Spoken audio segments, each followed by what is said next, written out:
other books that I got from the show. We are live in the Energon universe. And don't adjust your dial. I'm clean shaven for the first time in a long time. Yes, I also shaved for the show. Babyface Jared. The presentations. Whew, I ended up coming back from San Diego with quite a few things. Wilson, back from the San Diego Comic Con. But no fish tacos. No fish. So I need your address. It's been sitting here in here for a while. I don't want to open it up, but I got you a couple of fish tacos. Matter of fact, I believe I sent you an image. Which one do you want when I show you the? Oh yeah, the Aquaman special sounds good. Yeah. Yeah. The Aquaman. So when did you get back from San Diego? I got back from San Diego on Monday early afternoon. I took a red eye out from San Diego because I figured, I could sleep on the plane, get here on Monday, and do everything I wanted to do. Well, Did not happen. Both life and my age was like, you can't be doing these kinds of trips anymore. It's the first time I realized that I cannot sleep on a plane anymore. I used to be able to, but it's, I guess, too noisy. Yeah.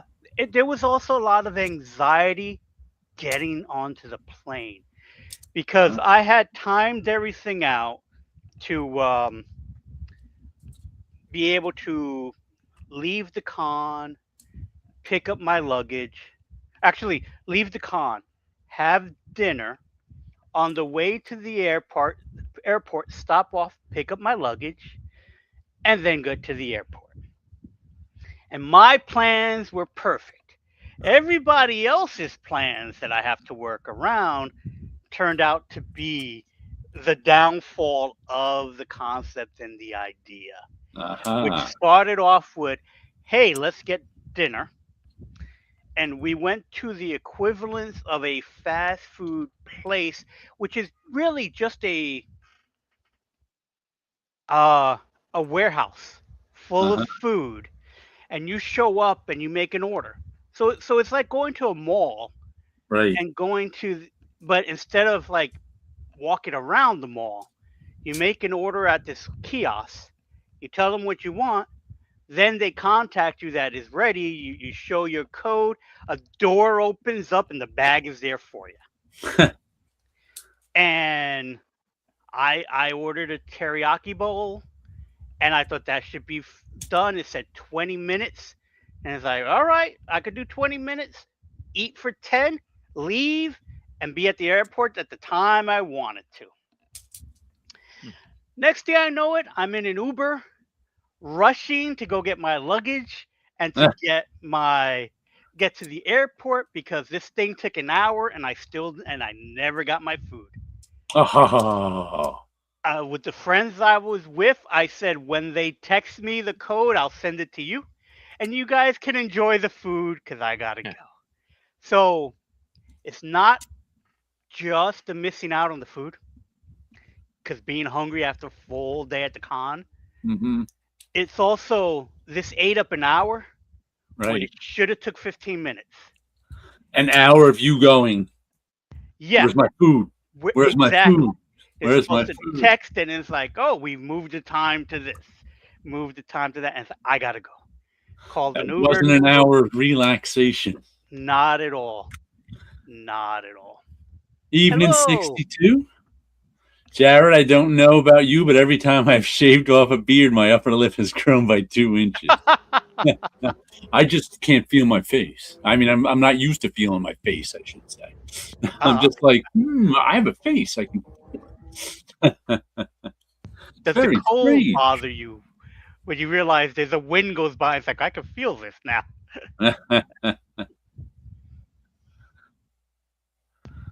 So you made it to your plane on time. So I first I had to go get my luggage. So you check out at 11, but the con is the whole day. But I found this thing where it's like online you can actually drop off your bags somewhere. Yep. Usually at the hotel, but since I was staying at a Motel 6, that wasn't happening. Right. So it ends up being left at a laundromat. Okay. They take your clothes, they take your luggage, you get a ticket, They, kind of a thing. The app tells you how you could buy it for the day, you could buy it for the hour in case you want to continue shopping. the That's the whole laundromat concept of it. watches your clothes, My laundromat looks at watches watches the your luggage, bags. Yeah. and so I had to go get there first. So jump out of the Uber, go get it, order another Uber, get the text my food is ready, and then jump to go to the airport. And you know how they want you at the airport at least 2 hours before Right. Right. flight. I got there about 20 minutes before boarding. Yep. And all I'm thinking is how long this TSA line is going to be. Right. The good thing about traveling in the airport at 9:30 at night is it was fairly empty. Yep. So went through TSA pretty quick. Matter of fact, it probably took longer to walk to the gate than it was to go through TSA. That's So good. once I was past TSA, and it's like I have 20 minutes before boarding, I could kind of relax. Got in, looked at the food at the airport. It's like that's not going to happen. I know that's not going to happen. I'm just going to get on the flight and try to attempt to sleep. Did not happen. Could not sleep. Then there is a layover at Midway, Chicago Midway Airport, and that's a 3-hour layover. Ah, So I don't want to middle of the night. middle of the night. It's like 4 in the morning at this point. And it's like, all right, I don't really have time. I don't want to go to sleep and chance, missing the flight home. So I just basically kind of waited on things opened, and ended up having a breakfast at Midway. Had my breakfast. I thought, okay, I'll have enough time to take a little nap. Never happened because I didn't account that. Yeah, it technically says 3-hour layover, but it's technically not. It's really two because of the time change. Ah, So as I'm looking at it, it's like, oh, I am in the right spot. I thought I had like one more, because even though this is the gate I'm supposed to be at, I thought there was one more flight leaving out of there. So the place was packed with the people leaving. No, the place was packed with the people I was with. So there was no sitting down. So it was just standing through the whole thing. And then the flight from Chicago to here is like an hour and change in the air. right. From boarding and landing is 2 hours, kind of a thing. So once I got off the plane, decided I'm taking an Uber home. And once I got in, I pretty much was like, all right, I'm going to sleep. What time did you get in? So I got in at 11 o'clock in the morning in New York. Oof. It took an hour to get to my place from JFK. What time did your flight leave LA? My flight left San Diego at Yeah, San Diego. 10:30. Wow. And then you cut off whatever the hours are between the time difference. But I'm gone for at least 7 hours traveling, and with the anxiety of what if I miss my flight? Right. Now, in the long run, it's not that big deal. People miss their flights all the time, but so that's an experience that never happened to me before, and I don't need to lose my mind on that because I'm already frazzled. You're not Marie Javins, who's done this 1,000 times. I am not. I am not. I'm overly worried about stuff. It's like, all right, I'm stuck in Chicago. This is where I live now. That's how my brain works. I'm gonna have to start a new life. I'm never getting out. Okay, where's my new apartment? This is going to be my new place. At least Chicago has an airport. I mean, a subway. So I'm a Chicagoan now. Okay, I can accept that. I guess it's going to be deep dish pizza from now on. So I got home, And it's like, I text the family, let my sister know, blah, blah, blah. And so it's like, okay, I got to get some sort of sleep. So I attempt to lay down, and then I keep getting dings on my phone. It's my sister asking all kinds of questions. So how are you feeling? How did you sleep? How is it go? How was the trip? It was fine. I just can't seem to fall asleep. My phone keeps dinging. And she writes, oops. And it's like, fine, now I could go to sleep. So I think I sleep for like 3 hours that I Yeah. could because it's hard for me to sleep during the day. Yeah. Because, but again, I finally get up and it's like, I don't know if I could do this all the time. It's been a while since I've traveled like that. And it was a lot easier 20 years ago Yep. when I would Recovery do time was less. recovery time was a lot less. It took a couple of days for me to really recover because plus while I was out there, I found it very hard to sleep. Yeah. And it was the first time ever been in San Diego out of the probably 12 years that I've gone over my career that how hot and more so humid it was there. Yeah. It's usually never humid. And it was the first time that even though I was Ubering around, the year before I walked around everywhere.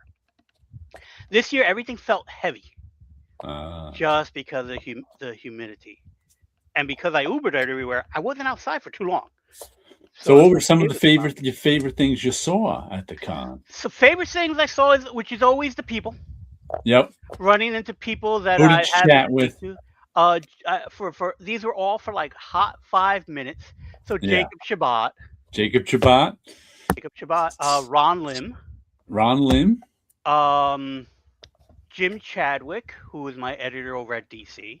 Okay, I remember that name. He has since retired and he lives in Spain and he gives us update on Facebook. But he Ah. came from his retirement to hang out at Comic Con.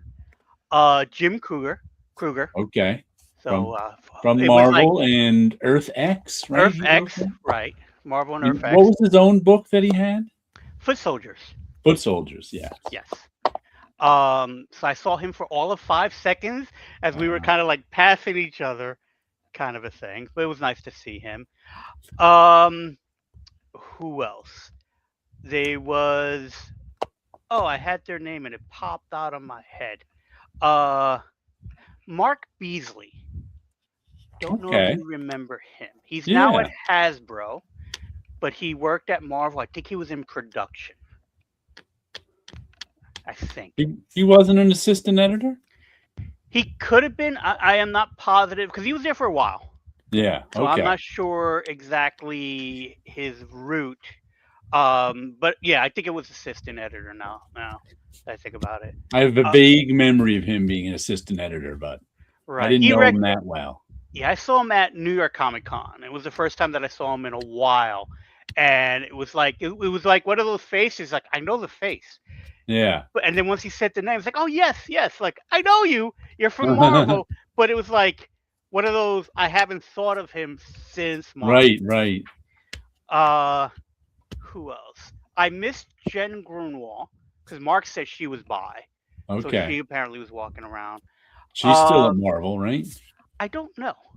I think she might I be. have not seen her in probably a decade. Yeah.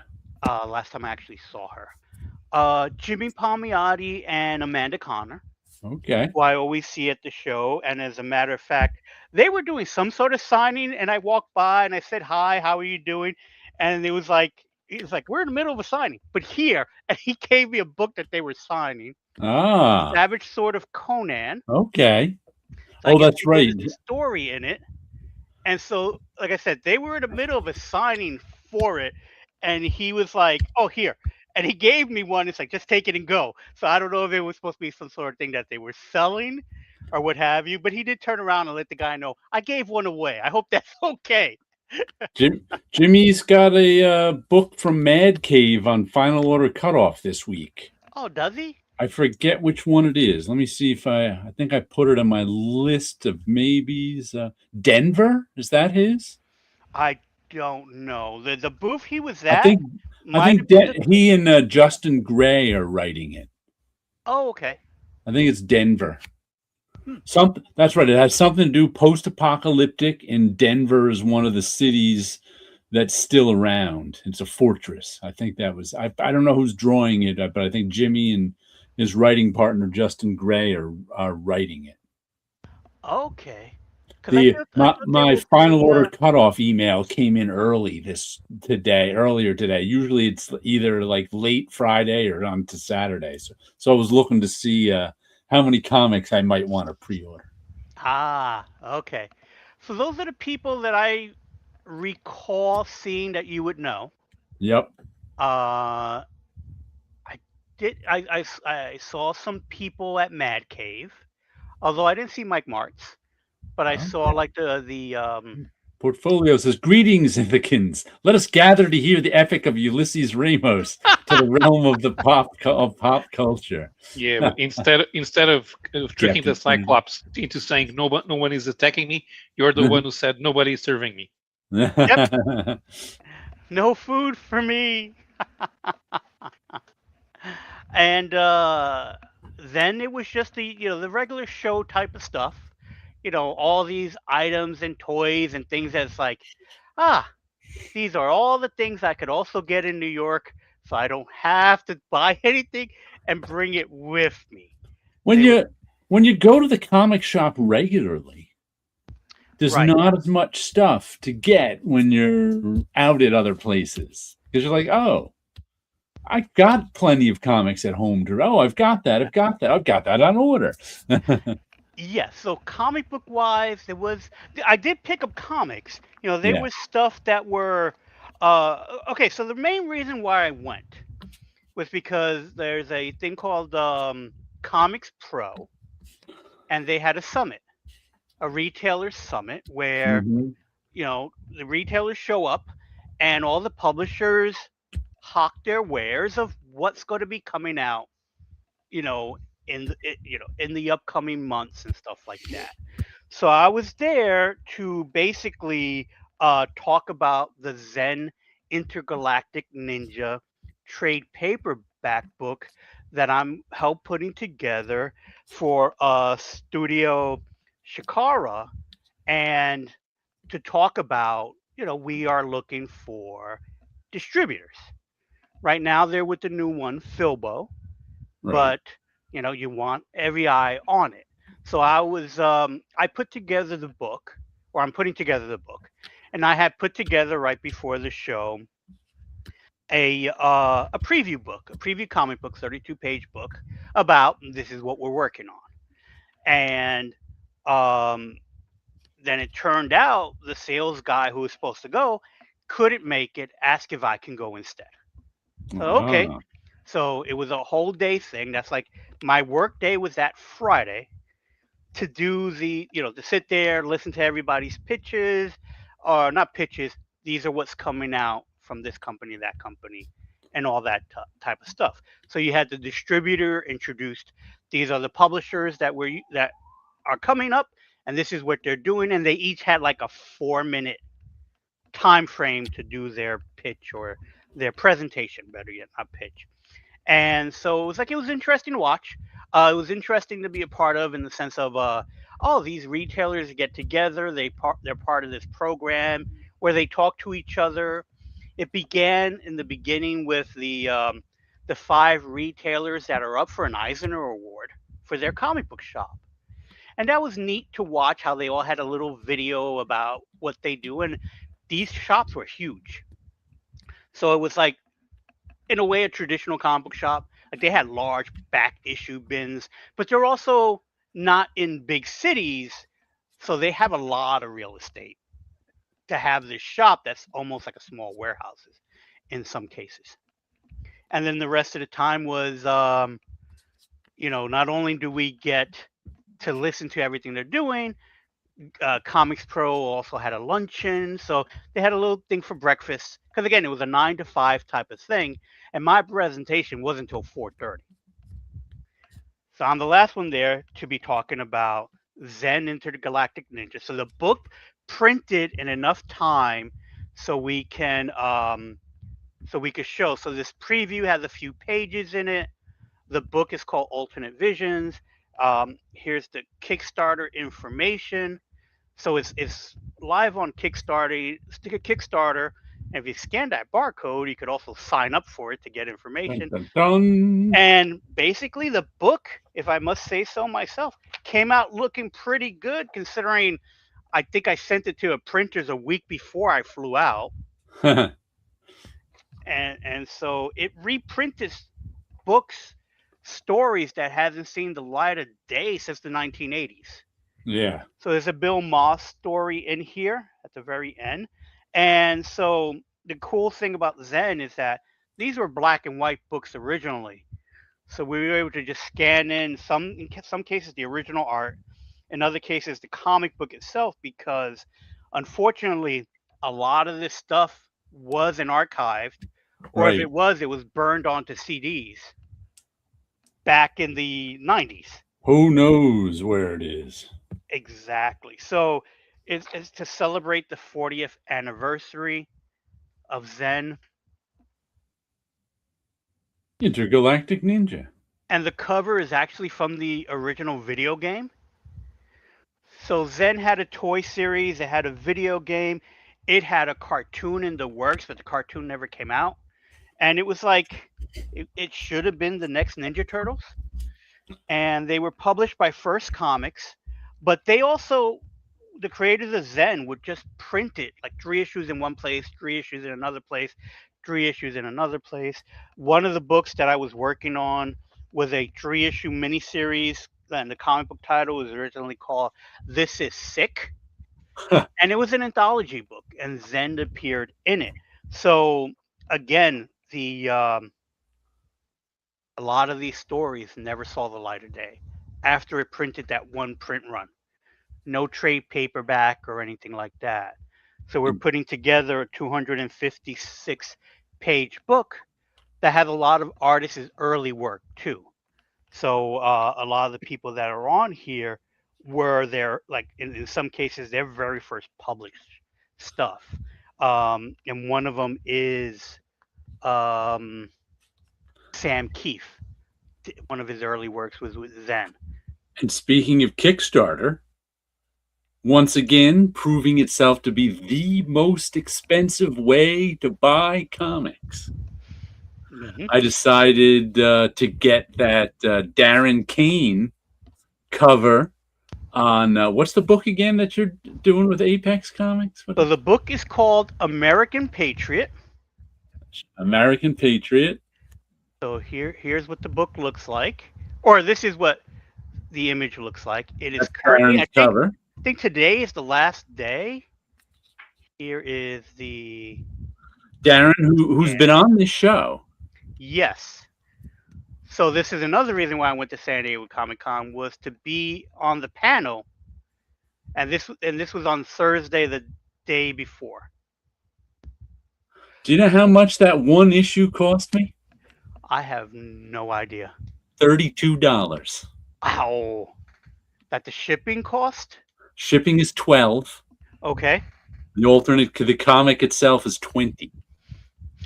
Okay, because it's the alternate cover. I was just like, whoa! I was like, you know what? It's Darren's first cover, I think. I'll get it. But I was like, once again, Kickstarter is proving itself to be the most expensive way to buy comics. Yes, unfortunately, it just is. So. Mm-hmm. Because that's crazy for one comic. Get it signed. Get it signed and slabbed. There you go. That's right. His first work. Signed and slabbed. I want to see if Wilson got this comic this week. Where is it? What do you got? What do you got?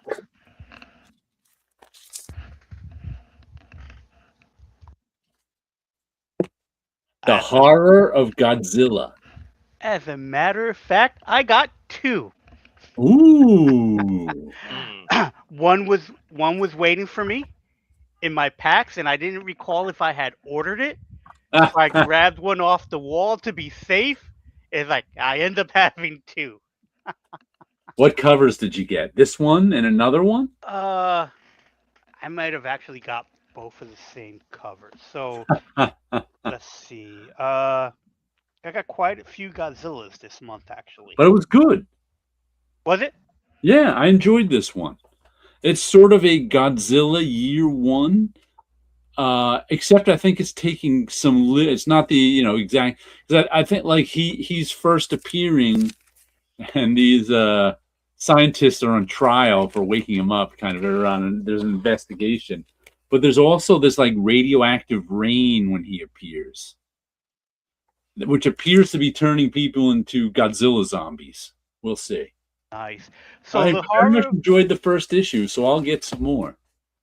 So I did. So waiting for me was that cover that you got, and Yep.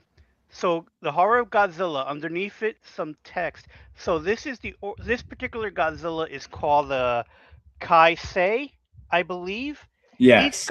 Each type of Godzilla has their own kind of nickname within the Godzilla fandom, so you know which one is which when people are talking about them. KAI-SEI. Right, Kaisei. They even do that in the comic itself when they're like, "What's this Kaisai? Kaisai?" Like they can't even pronounce it. And then this is Oh, the one I picked up off of the that's a pretty cool cover. wall. And then on the back of it, it has very similar, but it's different colors on it. Comics Progressive is here. Hello, hello. Hello. So I got that. So I did get the same one that you got, and an extra one. What other Godzillas did you get? May as well show them all. So from San Diego, I got the San Diego Comic Con exclusive Godzilla version cover. Which series? I think this is the Godzilla versus America series. Okay. So this is probably, yes, this is the Godzilla versus San Diego Comic Con. That makes Or it's sense. Godzilla versus San Diego, I should say. So this is the alternate cover for the show.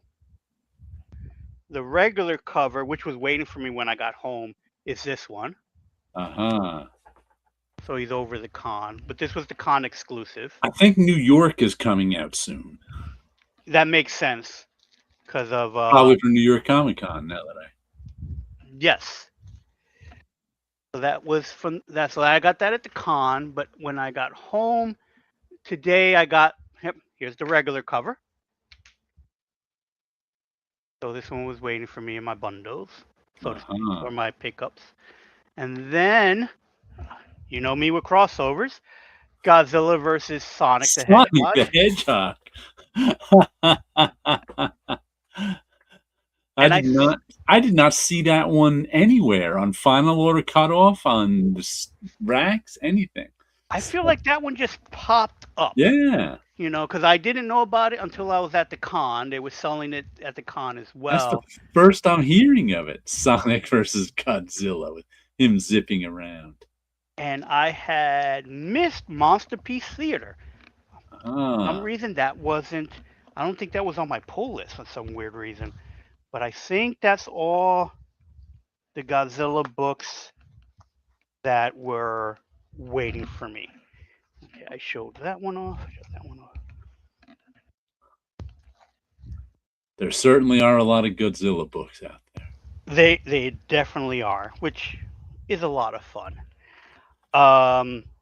From the Retailer Summit, I got a Beneath the Trees. Oh, very cool. Which issue it is, but well, let's check. That's a good series. I enjoy it.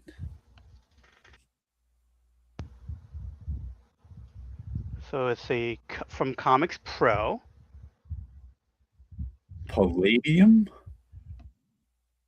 And this is issue number...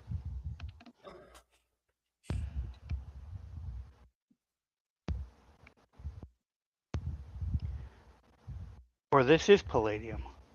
Yeah, well, I don't know what Palladium is.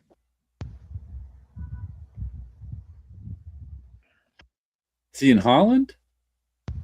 Yeah, I don't think I've seen that issue. Whatever, it must be a one-shot or something. I think it may be a one-shot for this Retailer Summit. Because it has the Comics Pro logo on there. Yeah. I definitely don't recognize it. Portfolio says for our proximity to the ocean, I think Portugal might be the first European country to face Gojira. That is true. Could be. Then there are a bunch of postcards. Johnny the Homicidal Maniac, issue number 5, was given away. Okay. That's the one I just read. I must have read that issue because I read the trade paperback last semester when one of my students lent it to me. She's like, "This has been my favorite comic since junior high." And I read it and I was like, "This is not a comic for junior high kids." Marvel gave out this Wade Wilson Deadpool book. That's black and white cover. Uh-huh. And then they have their logo on the back. This is all also from the Retailer Summit. Yes. Here is the events guide from San Diego itself. Okay. Let you know all the stuff that was going on. And then this company called Little Star Storage. So they gave out, or they did a display of their cardboard boxes for the short boxes. They say that they reinvented cardboard. and what they did is like they showed us an empty box and the guy just stood on the empty box and the thing didn't crush. And then because I stand on my empty boxes all the time. Yeah, because it makes sense, right? Because that's what you do with your comic book boxes, is stand on them. I think you only are supposed to stack them 3 high. Your standard comic book. They were able to, because it was they show photos. They were able to stack theirs 12 high before they ran out of space because they hit the ceiling. That'll collapse your floor. Yes, that's still, even though they're short boxes, that's a lot of comics in one area. Iron Zero. A third Beneath the Trees series has been announced for next year, and there's a one-shot for Halloween this year. That might be the one-shot for Halloween. Maybe it is, yeah. I would guess, because why would they make a whole other one? Mm-hmm. Then I got a couple of bags, basically just bags with the logos of the various companies that were there. My Zen Intergalactic Ninja was put into the packs as well. The cool thing about the comic book boxes, they gave us a card where we can order, because they come in packs of 3. And they're talking to the comic book shops. Oh, if you want your logo on it, we can do that.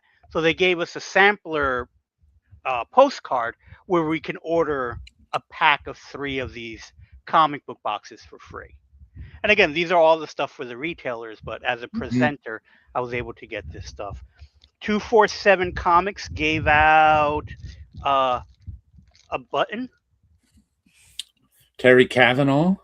Yeah, so with Terry Kavanaugh was not there, but they gave out cards for Terry's book.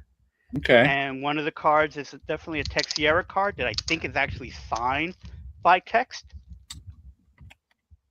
I might have it in another box. Oh, here's Terry's card. Ah. So it looks like they made cards for everybody. That's a Larry Hama card. Here's a Texiera card. So it looks like it's just a card set for like Bill Sienkiewicz's New Men.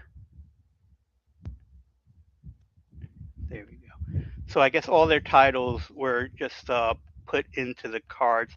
Here's Sean Chen's card for Evermine. Oh, and I saw Sean at the show.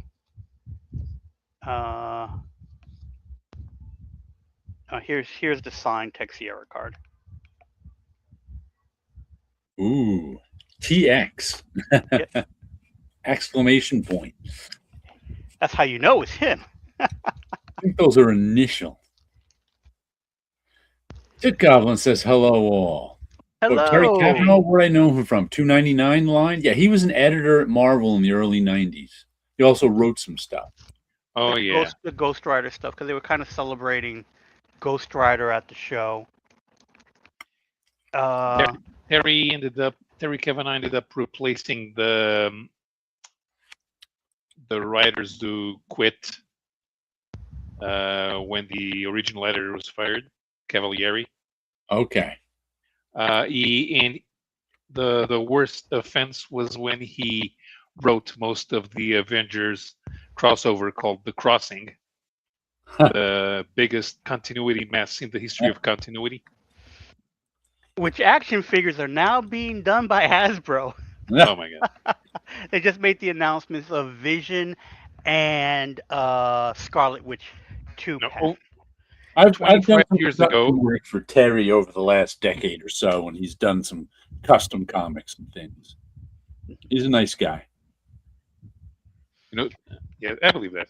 No, people used to make fun of because of that in the Avengers boards, the message boards. But about 25 years ago, Tom Brevoort made a joke that, oh, we thought about making a trade paperback of the crossing, but anytime we got all the pages together, it would spontaneously combust. Yeah.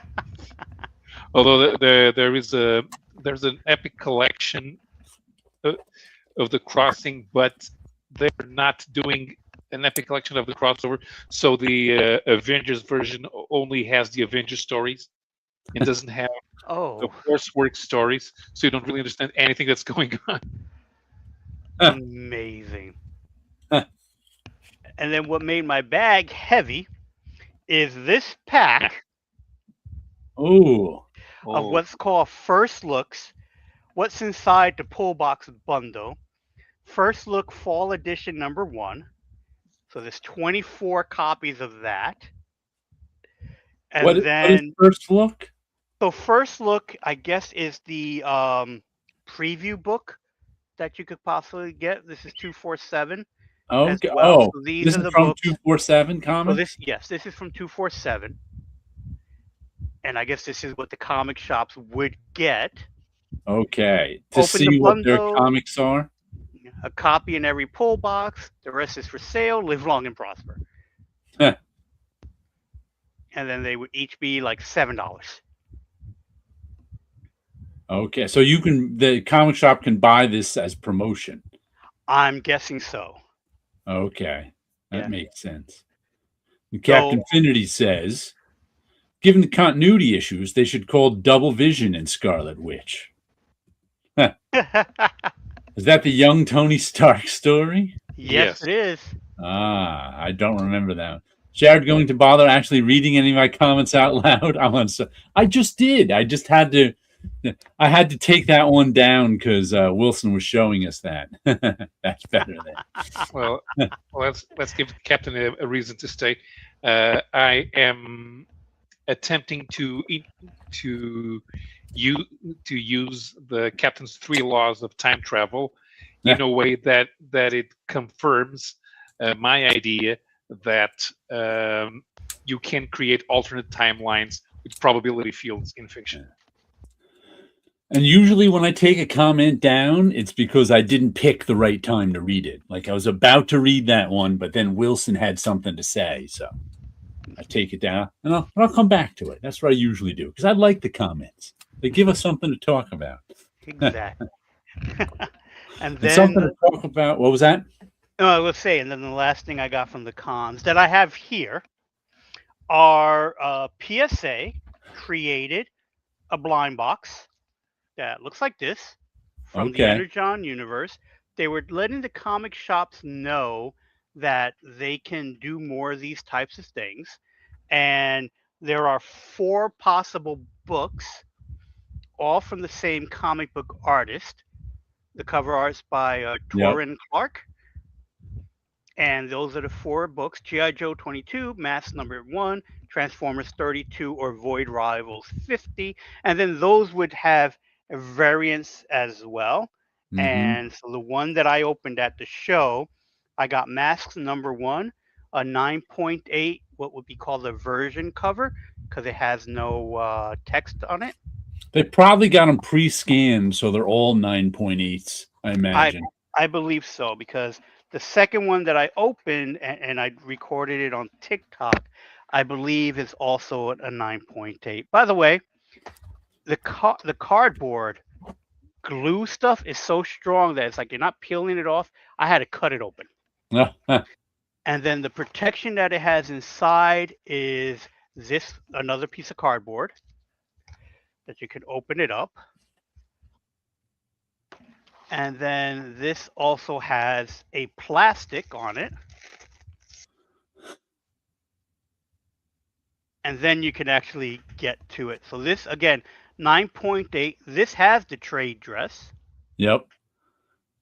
Does that have a silver logo or something? Or is that just gray? It's gray. I don't think it's a gray. I don't think it's not gloss or anything like that. So I don't think it's a second color or fifth color. I Yeah. think it's just gray. But compared to all the other covers, they're all colored in. Here are the regular ones that were, sent out to comic book shops. Yep. So, yeah, the funny enough, I showed it to a friend of mine. What he dislikes about the PSAs is the font that was used Oh, on the numbering system. it amazes me how slab people are like, I don't like that font. I don't like they're I don't know what they're you never hear people talk about fonts that much who aren't like designers.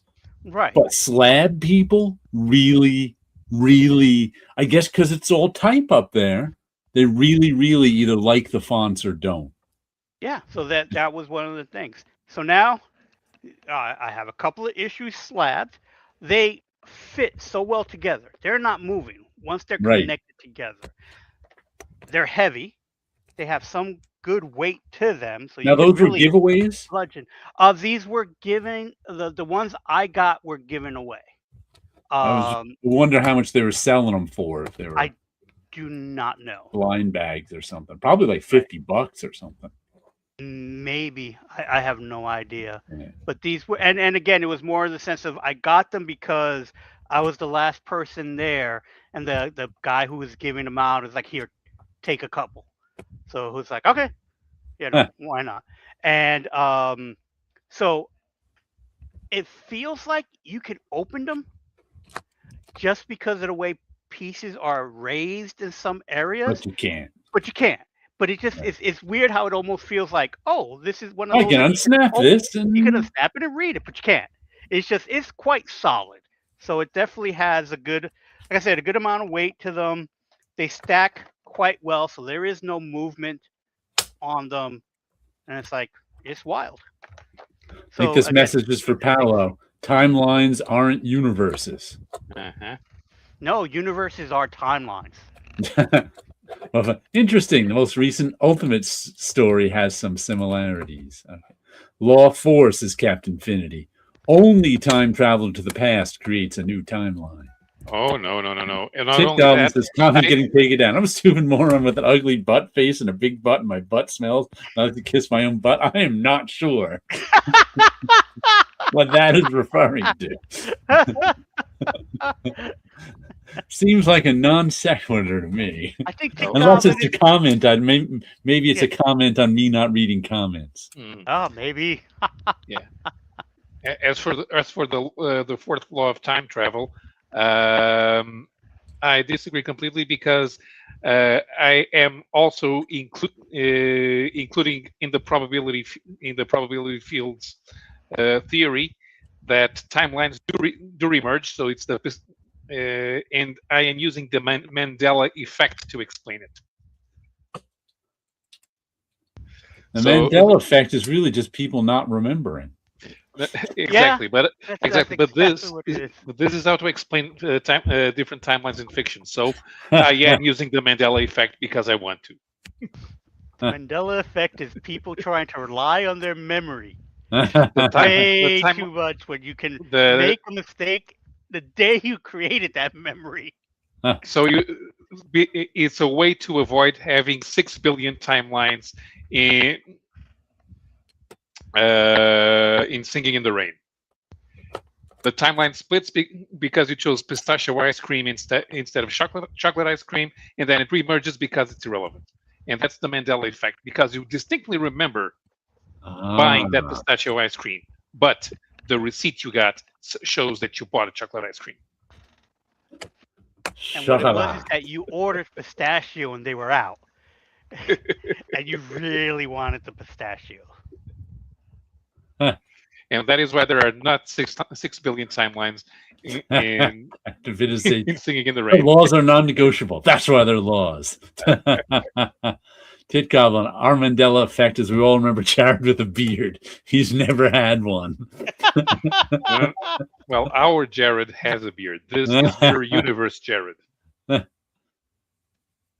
Mirror universe. who comes from an alternate universe, not an alternate timeline. One of the big comics that, or I should say, the big comic that came out for Marvel this week. Let me see what its name is. It's a Hella book, Queen in Black. And I mention that because Roy, who's the comic shop owner, and I forget his buddy's name, Mike. I don't know Mike. Well, I guess sometimes what they try to do is, like, first of all, Queen in Black is a hell of book. There's Queen in Black and then there's spin-off books. But the Queen in Black one is a blind bag. I mean, you can get the regular version, but there's also the blind bag version. Right. And I mean, they're really making it like trading cards, because the blind bag version comes in like a box of 20. So you know what a trading card box looks like, right? With the packs of trading cards in it. Picture that, only with 20 comic books in it. I could picture that quite well, actually. So he had one of those up with as a display, and you could also buy a box of 20. And in the blind bag box, you could get like the different versions, you could get the ratio versions, and you can get a original art sketch version. Okay. So he and his buddy Mike were buying, how many did they buy? 200? I think he said they spent $2,100 at, since he owns a comic shop, he gets them at hand.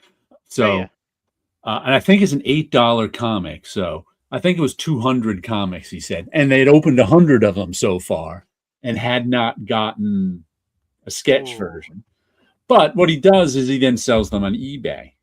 Right. All the 1 in 25s. You got 1 in 500. I think like the 1 in 500, since he bought, maybe he bought 2,000, whatever the number was, he got a 1 in 500. He must have bought 500 of them then, because he got a 1 in 500. And I think he only got one. And so he's selling, he'll be selling those on eBay. But he was like, and I was talking to him, it was early Wednesday morning, but he's like, but so far, no one wants this book. So he got all these variations. Like he could never sell that many in the store, so they go on eBay and sell them. And they put them in lots. They put them, but there were a lot of nice covers to that book. It was one of those books. I'm like, you know what? If these books were $1, I would buy like a set of 6 covers. But it's an $8 book, so that's never gonna happen. Like I would even be tempted to get a box of the books for the fun of it, because speaking of bagged books and variant covers, I grabbed the Ninja Turtles one. It's the 300th issue of Ninja Turtles. Blind bag variant. Blind bag variant. I enjoy the Turtles. Yeah. Immensely. It's a $7 book. Right. And it was like, for $7, blind bag, I would be willing to give it a try and open it up on the show. The blind bag is the same price as the regular book. Yeah, it is. Why not? Yeah. So I figured, I could get it and open it up on the show. Just to see what we get. He's going to open it up while I read a couple of comments from Captain Finney. Dahmer and Loxley of the Department of Temporal Investigations and Deep Space Nine Trials and Tribulations, claiming that brawling with Klingons might create a new timeline. What twits? Well, of course. You see, there the probability field in that story was very, very weak. It's not going to split a timeline.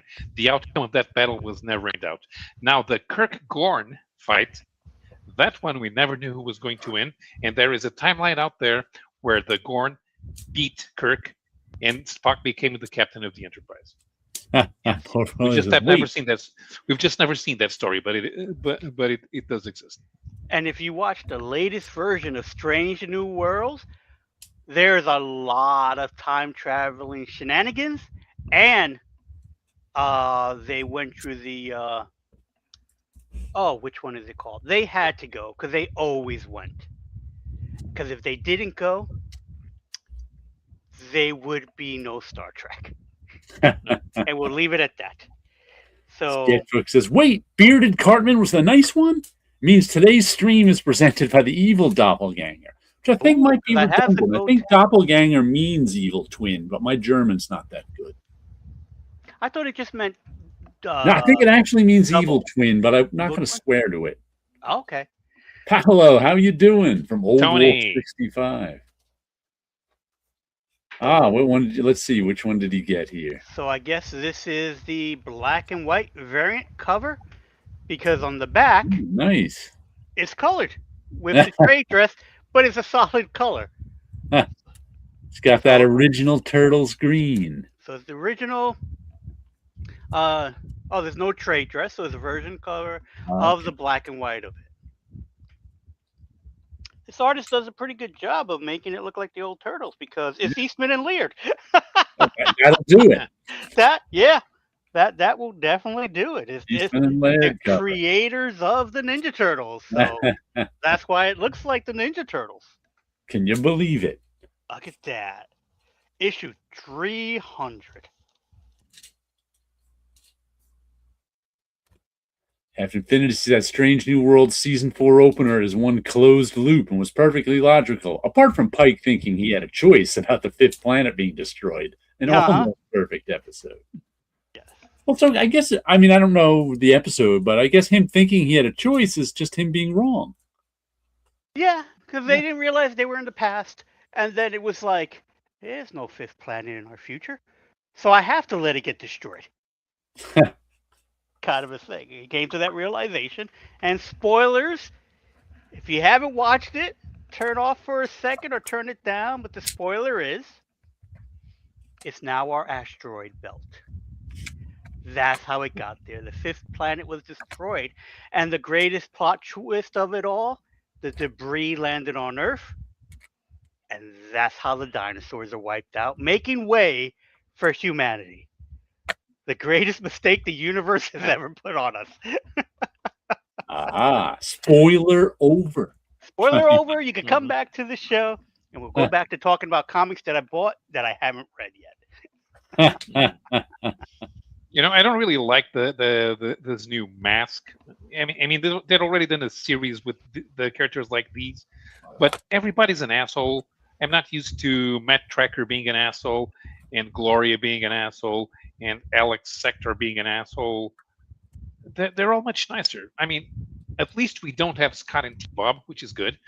But yet, guys, they're supposed to like each other.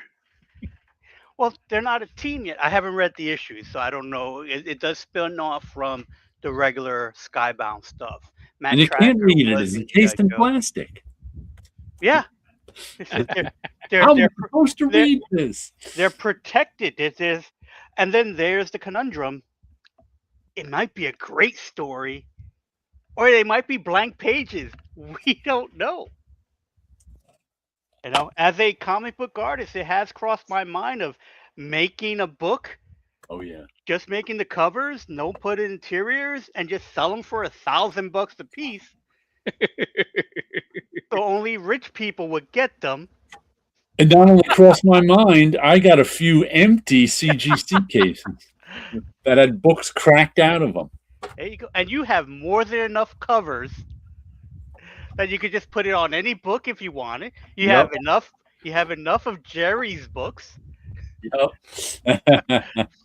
And the art is the book itself in the encasement.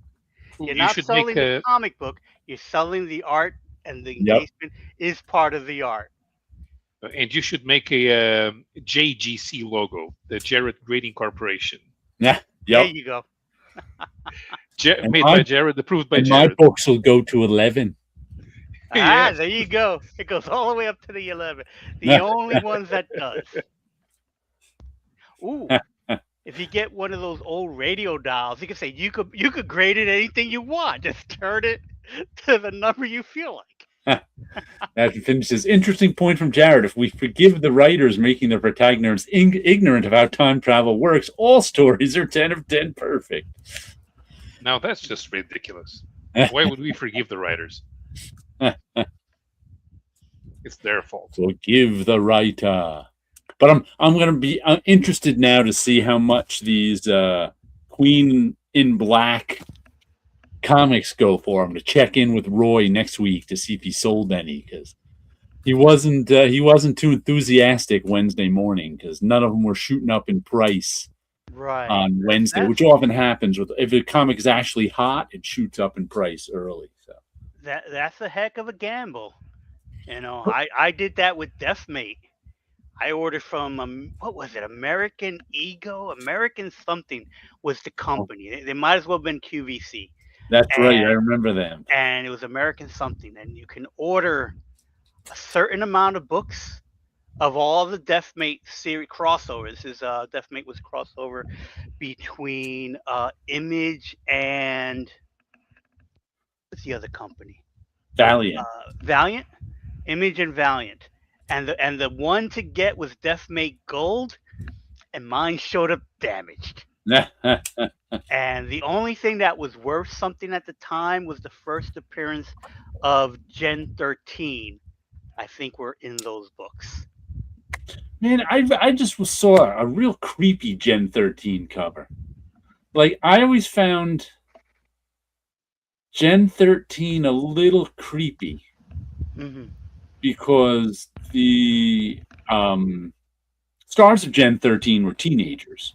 They're all like 16 years old. And it was TNA. It was like cheesecake. It was like cheesecake about teenagers, really aimed at teenagers, but all done by old men. Like all done by grown-ups. It was just kind of like, and the Gen 13 cover was I don't know what issue it was, or I can't remember who drew it, but Fairchild, was that the name of the? I think she's green and yeah, I think green hair or something. Anyway, one of the 16-year-olds is like, it's like getting a tattoo or something, and she's like in the tattoo chair, and there's a tattoo artist pulling up on her. She's like wearing thong underwear, and like tattoo artist is like pulling up on her underwear, so it's coming off her, and she's looking at him like, "What's that creep doing?" And then there's like another guy standing by too watching, and I was just like, these are all supposed to be children. Right. This is a little creepy here. And it was supposed to be this like cheesecakey, drawing. There was nothing wrong with the drawing if they were adults. Well, I was a teenager, so I was a teenager at the time, so I didn't. Yeah. If you're a teenager at the Caitlin Fairchild. There we go. Yeah, it was just like me being a grown adult. I was like, I just find this creepy. I'm not supposed to be reading this. Except Back to the Future. Disappearing Marty is some egregious BS right there, says Captain Finn. Yes, it is. But I've never seen that Gen, that, I don't know, just came up in one of my feeds somewhere, and I was like, ooh, that cover is extra creepy. Have you guys seen the Gen 13 movie? No, there is one? Animated from 1995 or 96. Animation. Oh, I didn't even know it existed. A friend of mine used to have the VHS tape.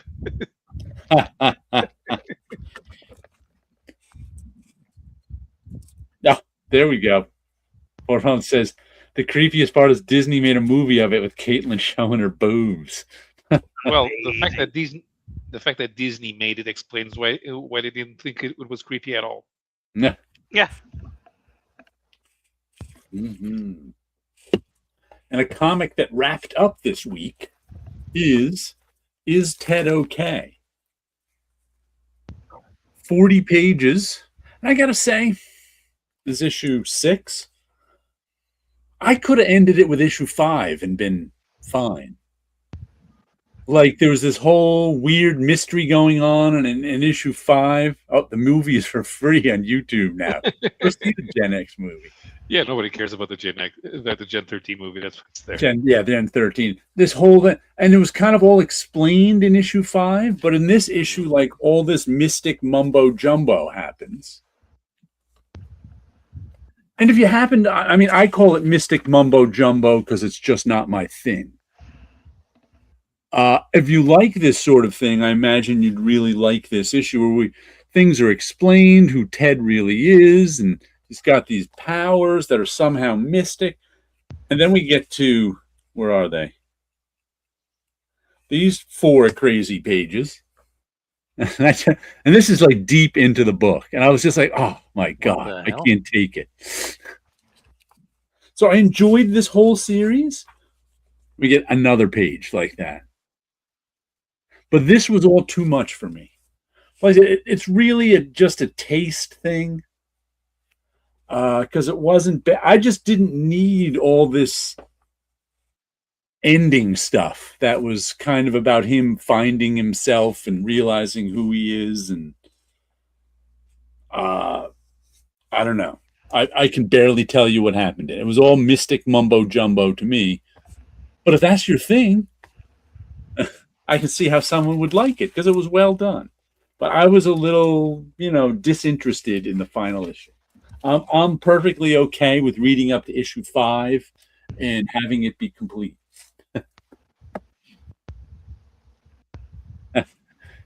Here's the link. You want to check it out tomorrow, pal. I don't think you can't post links.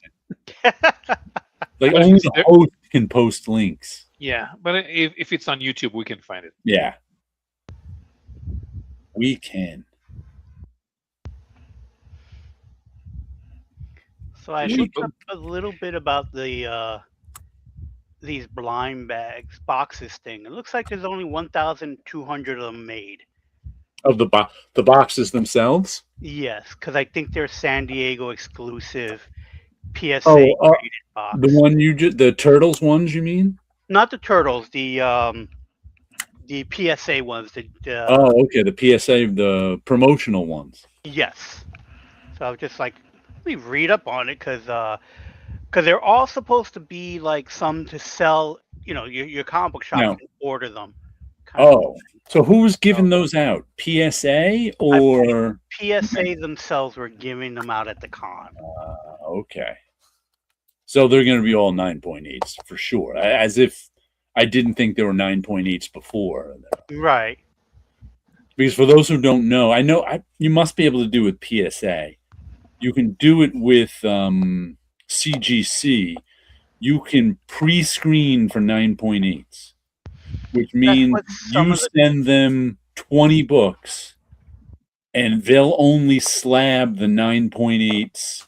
If it's a 9.4 or 9.6, they charge you $5 and don't slab it. Right.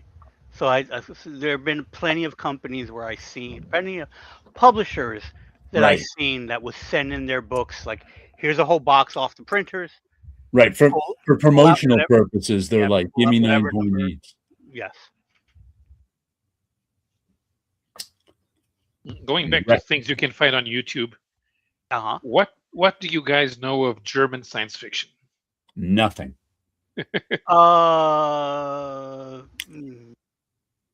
He's got to think about it. He's got to end up with nothing. There's like 2 movies that I'm aware of: Nosferatu and Metropolis. Right. Okay, so in the 1960s, they made a German Star Trek. Oh, okay. It lasted for 7 episodes in black and white. It's called Raumpatrouille Orion, Space Patrol Orion. I found the first episode online yesterday. I've got to check it out. From what I've got to see from beginning to end. And being German, there is bureaucracy. Of course there is. You can't just do space exploration without bureaucracy. What do you think this is? To discover new life and new civilizations? No. There are forms to be filled. The best joke that I found out what that how much Russia enjoyed the voyage home, the one with the whales, was the constant in the universe is bureaucracy. They loved it. What was the name of this show, Pablo? I need to look it up. Space Patrol Orion. In You may be able to find it on YouTube just for that, because the episodes are listed in the original name. It's Raum. Uh, I am not going to tell you how to spell Raumpatrouille, but it's Space Patrol Orion.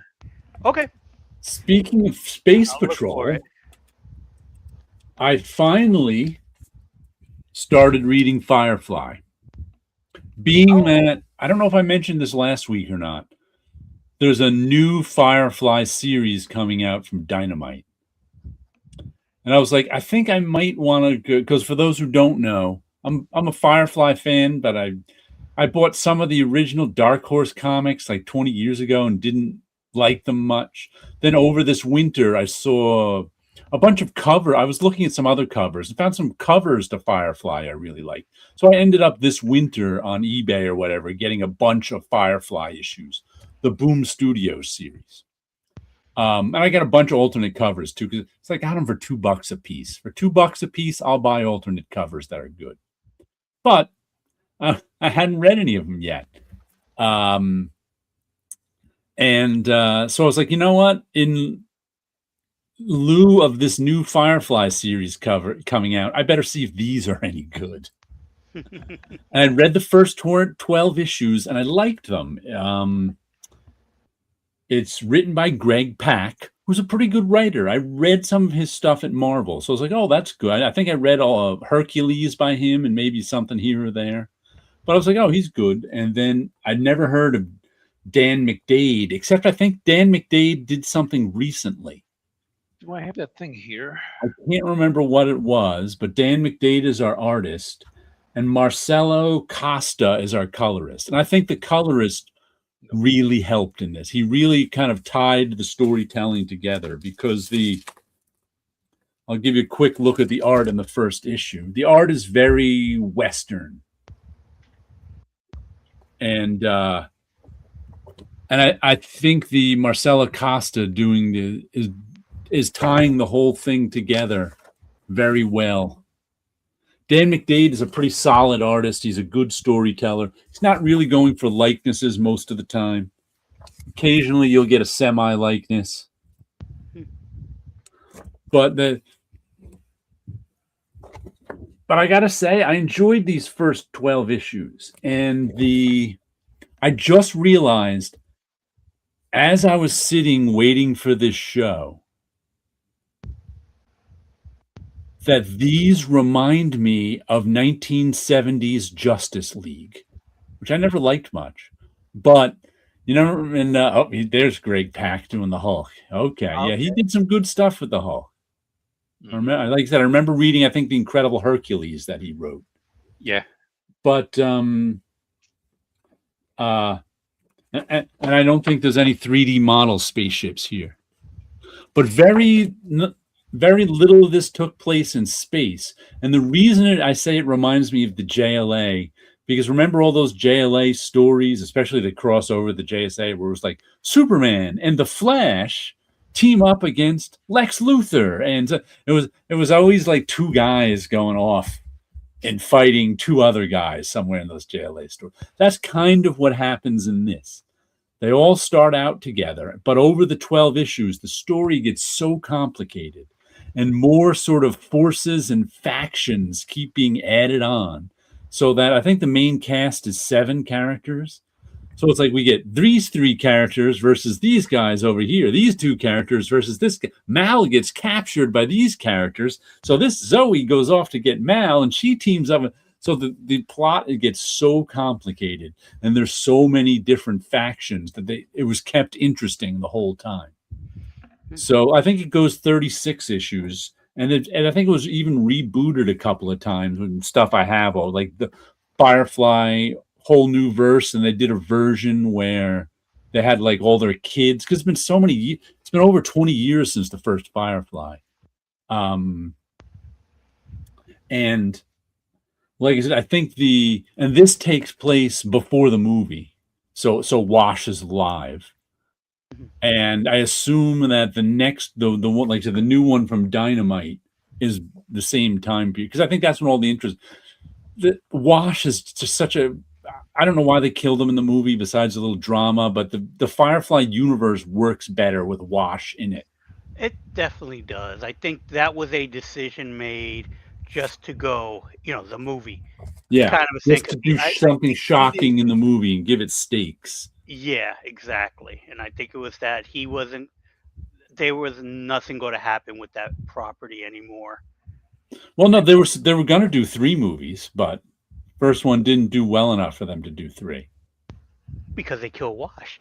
Yeah, they killed Wash.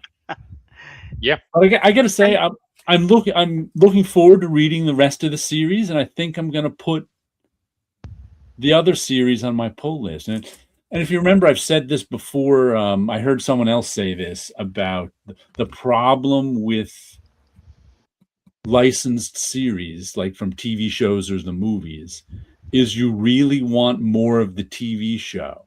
And often the licensed comic is a poor substitute yeah, for one. It's not really what you want. I think so much time has passed.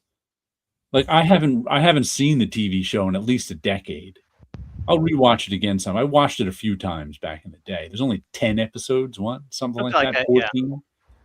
Um, so I think the time, so much time has passed since the TV show that I really enjoyed the comic more than I did reading the comic just, a year after the show passed, that other Dark Horse version. But I look forward to reading more of them. I've got a bunch. Let's see. Star Trek 4 spits in the face of Edith Keeler. Yeah. I mean, they let Kirk's girlfriend in the past die because otherwise the Nazis take over the Earth. But then, let's take the 2 members of the endangered species to the 24th century just because. yeah, to talk to the probe. Which, by the way, once that movie happened, it actually saved the whales. So we stopped that Star Trek future from happening. Comics Progressive says $2 is the right price for comic books. I have an eBay package of 50 Harvey comics coming tomorrow. $1.89 each. Yeah, that's a good price for sort of, impulse purchase stuff. Yeah, to get that many books and to Yeah. enjoy it. Yeah. Like that even if a comic that I want to buy just for its like I think I mentioned, I don't know if I mentioned this last week, Spider-Man, what is it, 1000 is coming out. Hmm. And those Scott Koblish covers I bought where he does 1,000,000 characters in one cover. Well, someone else is doing that for Spider-Man 100. Todd Nauck, Todd Knock. whatever his name is. I think it's Knock. Nauck. Did a good job in it. I liked it, but it was $10. I was like, Hmm. I don't want to order it. I don't want to order it. $10 is too much to buy for an impulse buy. It just is. $2, impulse buy. Right. Captain Infinity, those whales were Spock's grandparents, maybe. Now he isn't born. Yeah. Oh, a lot of 10 centers in those Harvey comics. Nice. That's how much I would pay for a Harvey comic. It just Yeah, Yeah, it's like, that would be interesting to look at if you're finding them in a box and it's like, $1 for the whole box. You got 10 books. Speaking of alternate timelines in Star Trek, did you know that the Jetsons is a Star Trek alternate timeline? I did not know that. News to me. According to the World Newtonians, the Jetsons exist in a future where the Optima movement won World War III. So Zefram Cochrane never developed the first warp drive. Ah. Interesting. That's also why there are no black people on the Jetsons.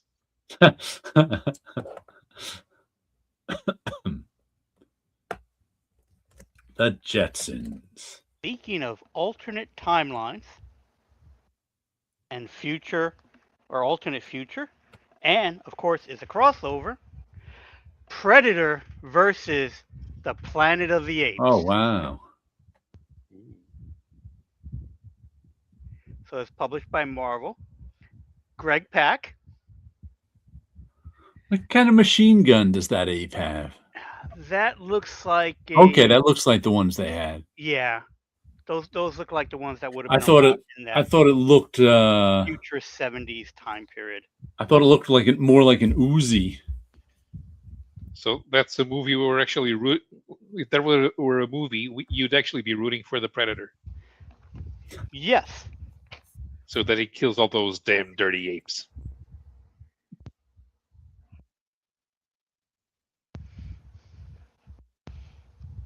and that looks like Zira. So I don't know if this is supposed to take place during the movie and then the predators show up, or if this is a new set of humans that pops up on the Planet of the Apes.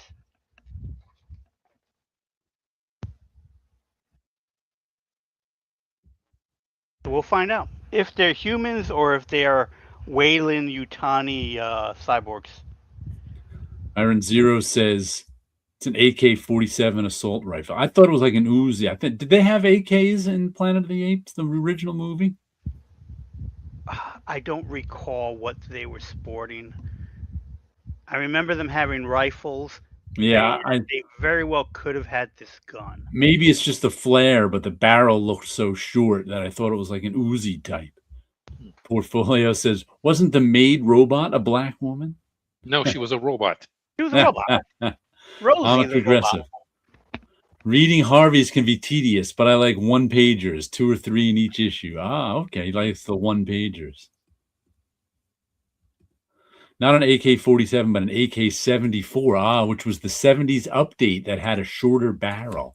Ah, okay. I read that wrong. That would make sense because of the time period Planet of the Apes was released. She sounded like one. She sounded Italian. I thought Rosie sounded like a New Jersey Italian. It's been so long. Yeah, And I haven't. were you watching translations or the originals? Nah. Jetsons here was the originals. Was the original? Okay. The 70s update that had a shorter barrel. I just want to make sure they got the guns right, you know? Yeah. Even though I don't know right from wrong in Planet of the Apes guns. What did I just read? I was just hearing a story. Who's the author of the Planet of the Apes novel? Do you remember? The original French author? Yeah. I think it started with a P. I don't recall the name. I saw it later in the Brazilian version. He wrote another book that was famous that's nothing like Planet of the Apes. Oh, what was it? I'll have to look it up. Paolo the bridge over the River Kwai. He wrote The Bridge Over the River Kwai as well as Planet of the Apes. It's like I would never think those two were written by the same. I'd never heard that before like a month ago. I never read the original, although I have a copy. I never have either. Somewhere. Completely different than the movie. Do you know the movie The Bridge Over the River Kwai too? Yes, I watched that movie. Yeah. Written by the same. I don't think he wrote either movie, but he wrote the novels that the movies were based on. Yeah, great movie. There's Pierre Boulle. Pierre Boulle. Pierre Boulle. Mm-hmm. Great movie. Yeah, the first Jack Vance novel I read was not science fiction or fantasy either. What was that thing called? I'll have to check it out because now I don't remember. Jack Vance. I just don't know how I got this far in life without ever hearing that the guy who wrote Planet of the Apes also wrote Bridge Over the River Kwai.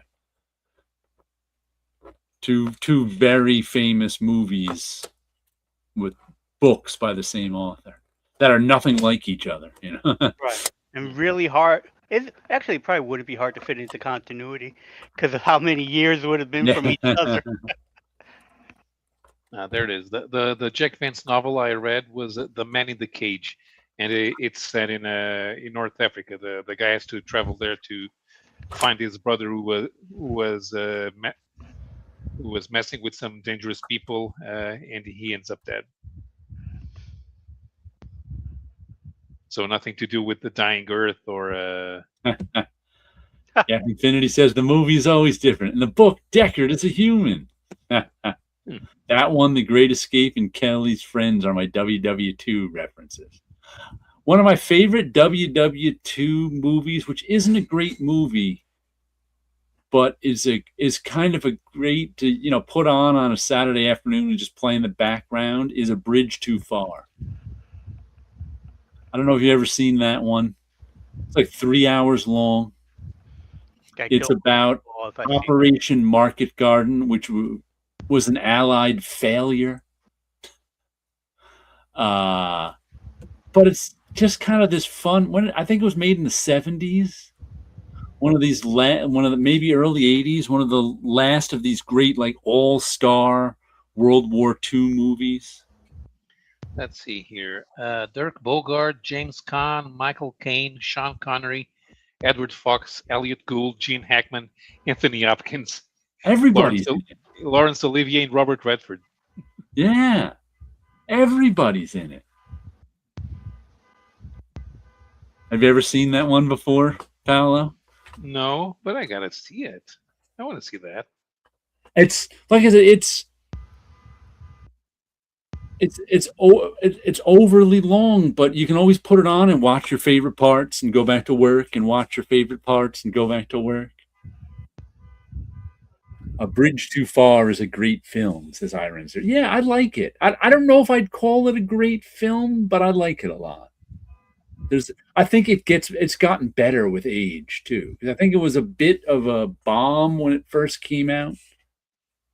Because movies weren't that long when what year did it come out, Paolo? Does it say that? 77. Yeah, the movie, and how long is it? Almost 3 hours. Yeah, movies weren't that long in 1977. No, they were like 75 to 90 minutes. Yeah, Portfolio is directed by Richard Attenborough. Oh, nice. Mm-hmm. I always thought we aimed a bridge too far.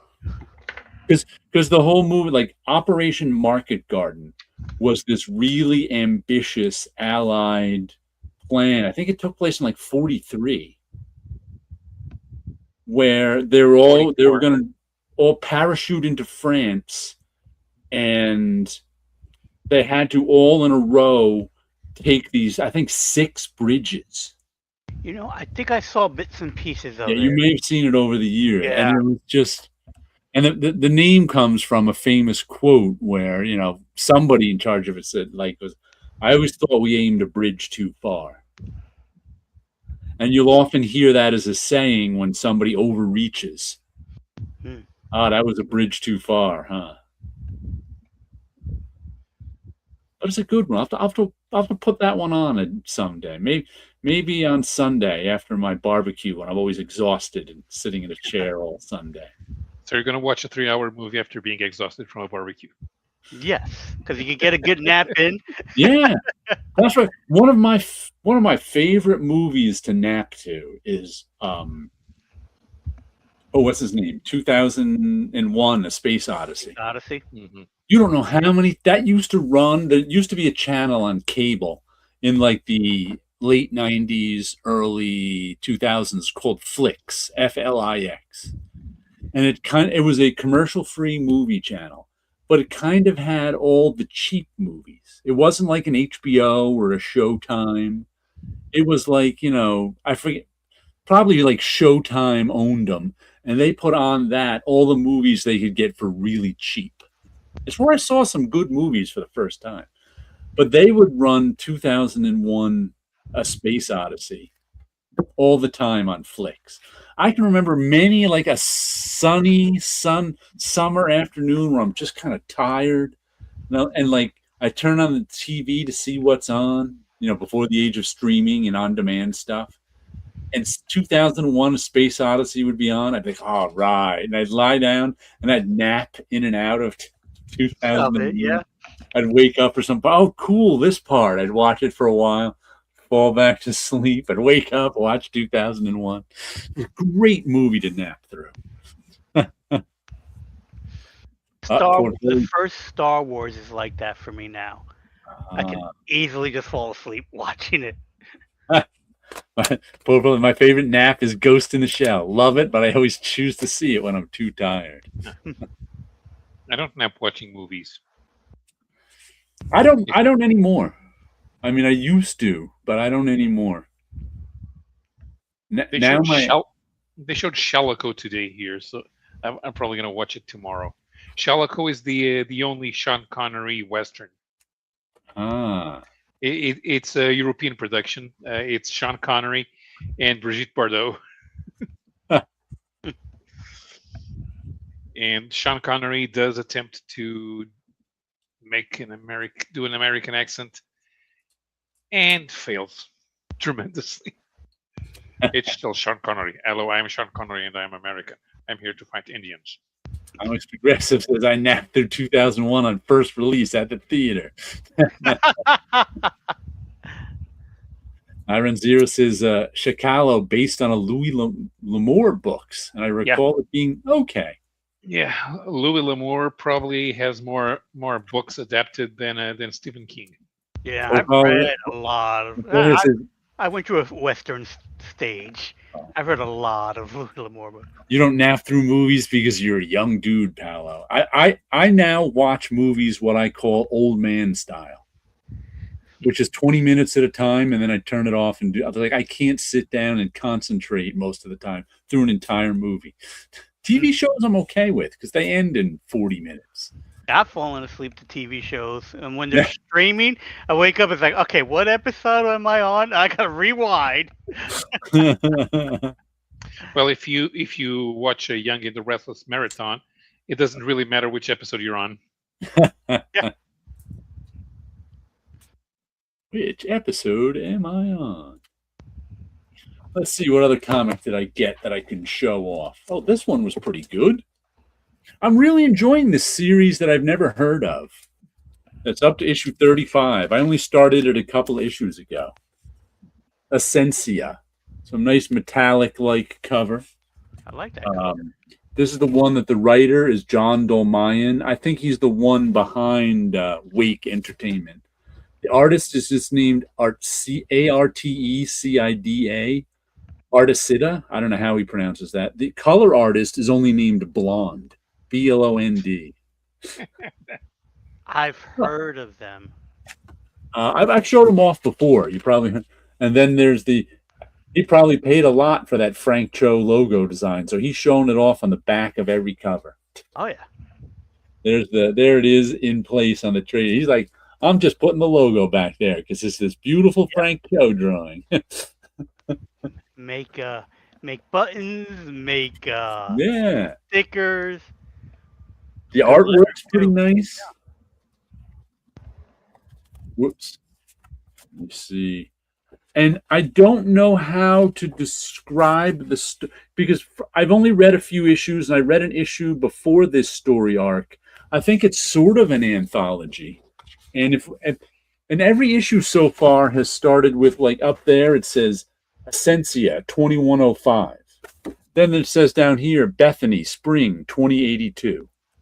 So it starts with this is probably the fourth issue I've read, not all in a row, maybe the fifth. And they always start with that weird robot thing in Essentia saying, oh, look at this here. So I don't know if that's like a framing device. And Essentia is in the future, obviously, and telling stories about the past. And this is sort of a gritty urban story. It takes place in, there's poor people and rich people, and the poor people live in this gritty urban environment. So it's about that. I don't know what, there's political stuff going on. Guy runs a bar in this story. There was a prostitute in the first part. There's warring factions of political people, and like a Tammany Hall thing. I don't know if Paolo gets that reference. I do. It's a 100-year-old New York City reference. that sort of thing going on. I'm enjoying it. Like I said, this is the other story arc that I read the end of was nothing like this one, so it's very enjoyable. Essentia. I got this is one of these books that since on final order cut off, since there's that new indie distributor, my shop puts on all the stuff from the indie distributor, so I get stuff like this. Which one is he using? Is it Filbo? Filbo, I think. They're you might, yeah, I think it's Filbo, but yeah, Yeah. 'cause I know there's Philip books is that are published by Filbo in there too. okay. Phil's a good guy. Yeah, Like him. but it's offered up a whole bunch of like I just ordered some crazy book. He's like, of course you're the only one in the store who ordered that one. It's there's a comic shop somewhere in the Pacific Northwest that's also been publishing some stuff called like Silver Comics or something like that. And they publish like real artsy small press stuff. And the one I just ordered that I was like, what is this crazy thing? Was Some Woman's Name versus Quentin Tarantino. And it looked kind of amateurish too, but I'm like, it just had that amateurish look that I was like, you know what? I find that intriguing. I don't know what it's about. There was a description of what it was about. I don't even Some Woman versus Quentin Tarantino. I was like, I'll get that one.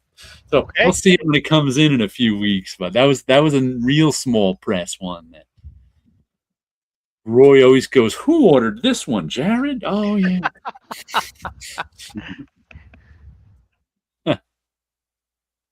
That's who ordered it. Uma Thurman, he almost killed her. This Captain Finity. Are you thinking of Floating World from Portland? I got Laser Quest from that. You know what? That might be a second one. There's also one. I think I'm thinking of I think you're right. I might be thinking of Floating World, but there's also one called Silver Comics that's also small press. So I'm not exactly sure now which one it came from. Let's see, Jared, FYI, Fantastic Four 65 Years of the World's Greatest Comic Covers is out. Oh, I do not remember seeing that one at all. I'm going to have to look for that because I love books about comic. Is it a book or a comic? If it's a book, that's why I didn't see it, but I'll have to check that out. FF 65. I'm going to write that down somewhere. So otherwise, I'll just forget. FF 65 Years of Covers. What is this? An H? I hardly ever have H pencils. They're too hard. You wrote very lightly. Like, since, just to tell you how many good comics are out there, I always say, support modern comics. I haven't ordered anything besides my regular pull list stuff, which is already on my pull list, but I only have, a month from now, there's only 4 books coming out that week on my pull list. And then there's another 1, 2, 3, 4, 5, 6, 7, 8, 9.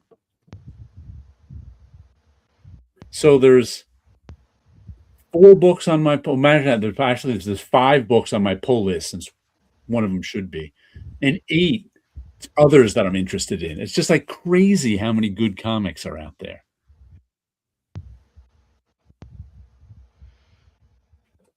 I need to go over my list. I had gotten a note that one of the titles that I was following came to an end. So it's like, I think I have more than enough to keep the pull list. But you don't want to drop below that threshold. Right, exactly. So I don't even know why they have they must have. Oh, they have a threshold because of the credit card. That's what it is. Yeah. I want to make sure. Did you hear about the news from Clover Press? That they're taking over the Marvel Masterworks books. Oh, that's right. We did hear that last week. Paolo, I think, brought that up last week. Sure. When I was told we weren't allowed to announce it until the original announcement came out. So, because it came out. So they're taking it over? That was what our discussion was. Are they taking it over? Or they, like, how Fantagraphics does their own line of old Marvel stuff? Right. They're actually taking over. They're taking it over, and they told the retailers that there are going to be 2 types. They're going to keep the original designs.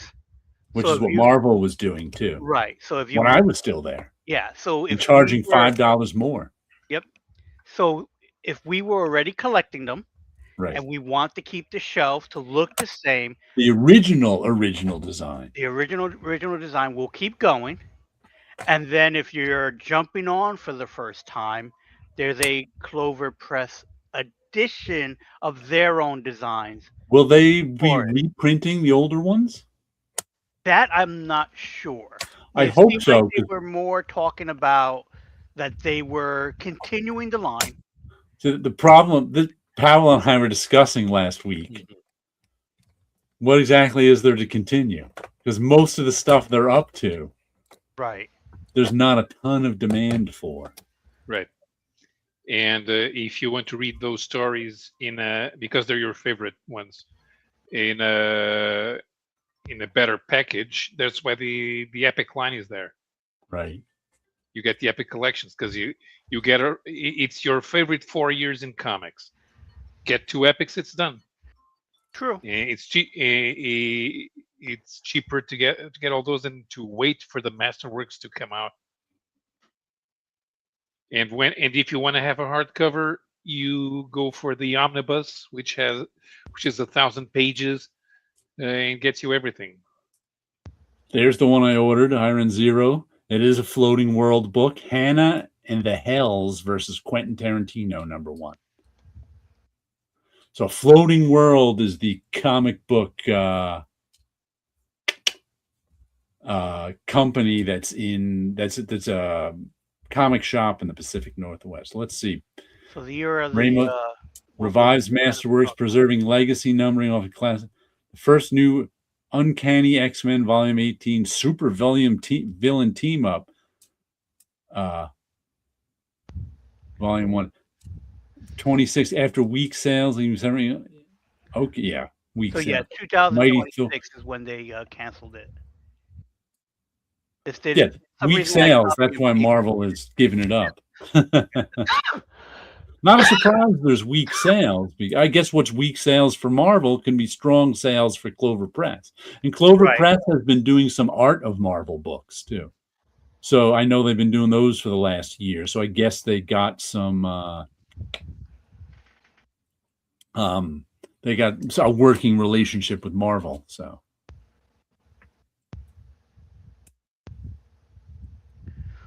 And then the covers that are shown in the slideshow was pretty much those titles: Uncanny X-Men, Giant Size, Supervillain Team Up, uh, Walt Simonson's run on Thor, Tomb of Dracula. Wow, they're up to the Jim Lee books for Uncanny X-Men. And yeah, then there's so many other ways to get like Jim Lee X-Men. So Yeah. But I guess it's for those, who just wants the Masterworks. Yeah, hardcore Masterworks collectors they got to be for. I wonder how many there are. Probably a couple thousand. I mean, that might be enough for Clover Press. Yeah. Right. I mean, those Masterworks were up to $75 an issue, I think. And they'll Clover Press also kickstarts things, so they'll probably kickstart it, so there's no risk. And I would imagine that they will probably go back to the older issues, considering they're doing their own types of covers on there. So there'll be another chance for people to get those books that they might be missing. Right.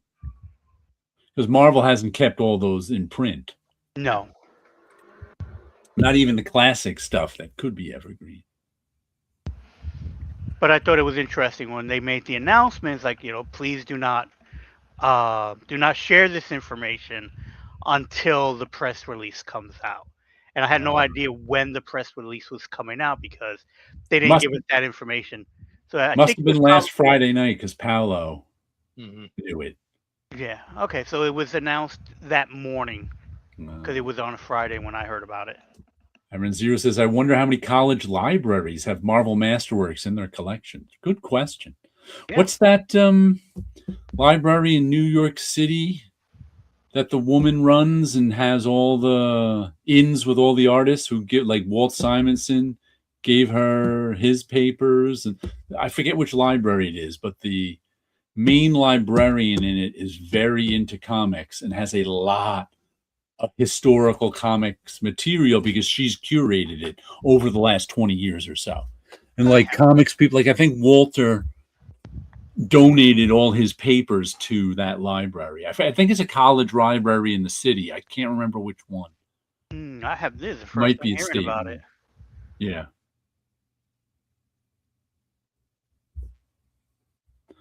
But that library probably has them.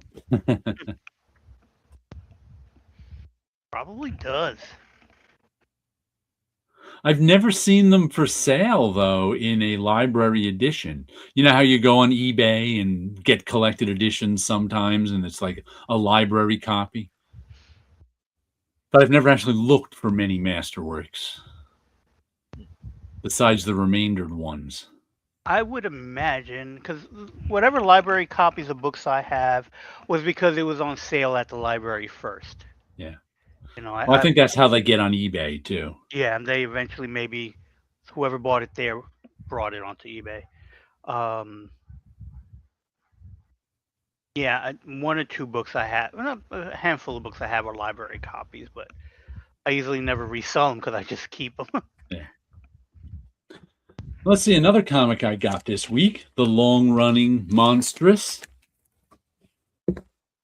Marjorie Liu and Sana Takeda. I don't have a whole lot to say about this, except it continues to be good. Issue 63. High fantasy. It continues to be hard to describe because there's so many characters and so much going on, and old god monsters living inside people and fighting with each other. And our main hero, the half wolf, I think has two monsters living inside her now. And they're fighting with each other, and there's wars going on between the humans and the archaic animals, and the old gods want to come back and kill everyone, and there's magic guys, and Sana Takeda's father, who's this sort of master and doing his own thing, and very complicated story, but you can get it all. I think there's like two big volumes of it, of like, or maybe three big volumes of like 20 issues each. I guess they'd be like epic collections or something. You can get the whole story in one of those. It's been going on for a decade now, and it's good stuff. Monstrous number 63.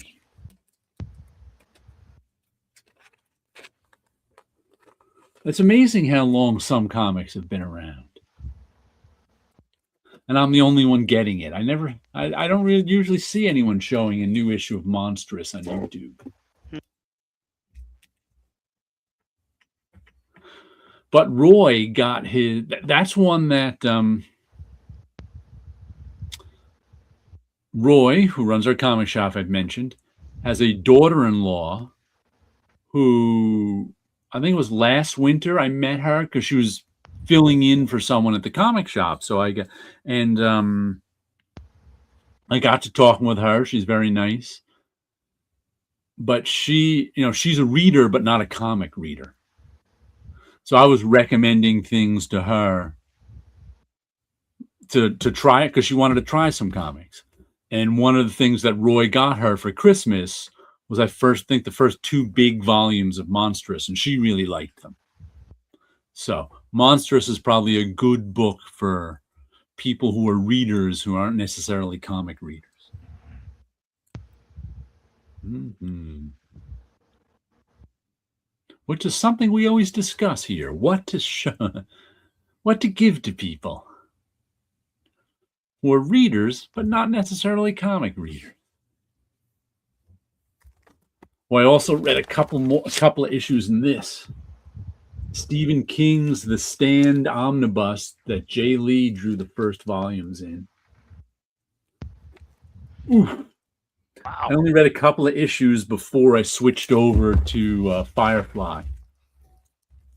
But it's still right so far. It's a cowboy magic user story. The kid magic user who they get to be gunslingers, I think. I don't know what that is. A magic cowboy, I guess. and the kid, you have to challenge the master, and then if you beat the master, you get to become a gunslinger. If you don't beat the master, you get kicked out. This 14-year-old kid challenged the master and beat him, so now gets to be a gunslinger. But his father came back, who was a gunslinger, and was like, "What are you doing? You're 14 years old. Stop being stupid." I didn't realize they made so many that you can do. You can have a reprint of a book that's the size of a book. I think there's a second volume too. I think there's Omnibus 1. I think there's a second omnibus. I'm not 100% sure, but like I know someone was telling Jay Lee drew the first 4 like collected editions, which are all in here. And who is it? Peter David writing it? Peter David writing it, yeah. Yeah, I didn't realize it was that many either. And this is one of those books when it first came out 20 years ago. I was like, I'll read it when it's all done. Not thinking it would take, 20 years to get to it. Right. Because they're illustrating book page by page. Really turned out a really long book series. Hmm.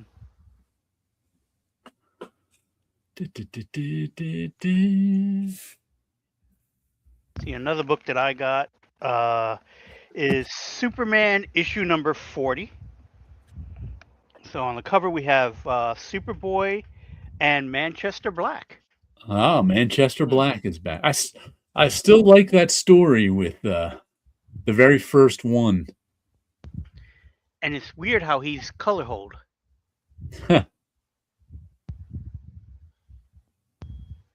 What's the Elite? Yeah, that was his team. Something like that, yeah, if I remember correctly. It was an issue of Action Comics that must be 20 years old. Oh, yeah. At least. And it was like sort of Superman's commentary on, what were their names? Stormwatch, the one after Stormwatch. Oh, all of a sudden I can't remember. The Authority? The Authority, yes. It was a Superman commentary on the Authority. Mm-hmm. And it was a good issue. I still go back and read that one every now and then. Because it's a fun Superman story. You know what that cover reminds me of? Because that's Superboy Prime. It's Miracle Man fighting Kid Miracle Man. Ah. I see what you mean. Mm. Who's doing that issue of Superman, by the way? This issue of Superman. Let's see if we can find a credits page. Ooh. Joshua Williams is the writer. Okay, I like his indie stuff. Art and cover artist is Dan Mora. Okay, Dan Mora. All right. He's a pretty popular artist for DC these days. He did Once and Future, an indie book that I read. That's what I know him from. Oh, okay. Color by Alejandro Sanchez, and letterer by Arena Manha, Maher, Maher. Mayer, I think that is Maher. I think that's Mayer. Mayer, okay. But I can't swear to it. Oh yeah, some really good-looking artwork in this. Yeah, Dan Mora, like I said, I first heard of Dan Mora buying Once and Future, and there was somebody on here said, "Oh, he's a pretty popular artist with DC now," and that was 5-6 years ago. So, and staying on Superman, we have an annual, the 2006 annual, all in one, Superman Year 1000. Did you get issue 1000? No, it's just issue 1. Oh, because I think Superman issue 1000 came out. Oh, okay, if it did, I did not see it and wasn't on my pull list.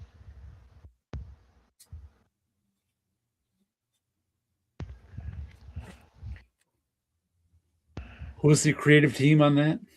So this is... Writer is Joshua Williams. Artist is Eddie Barrows.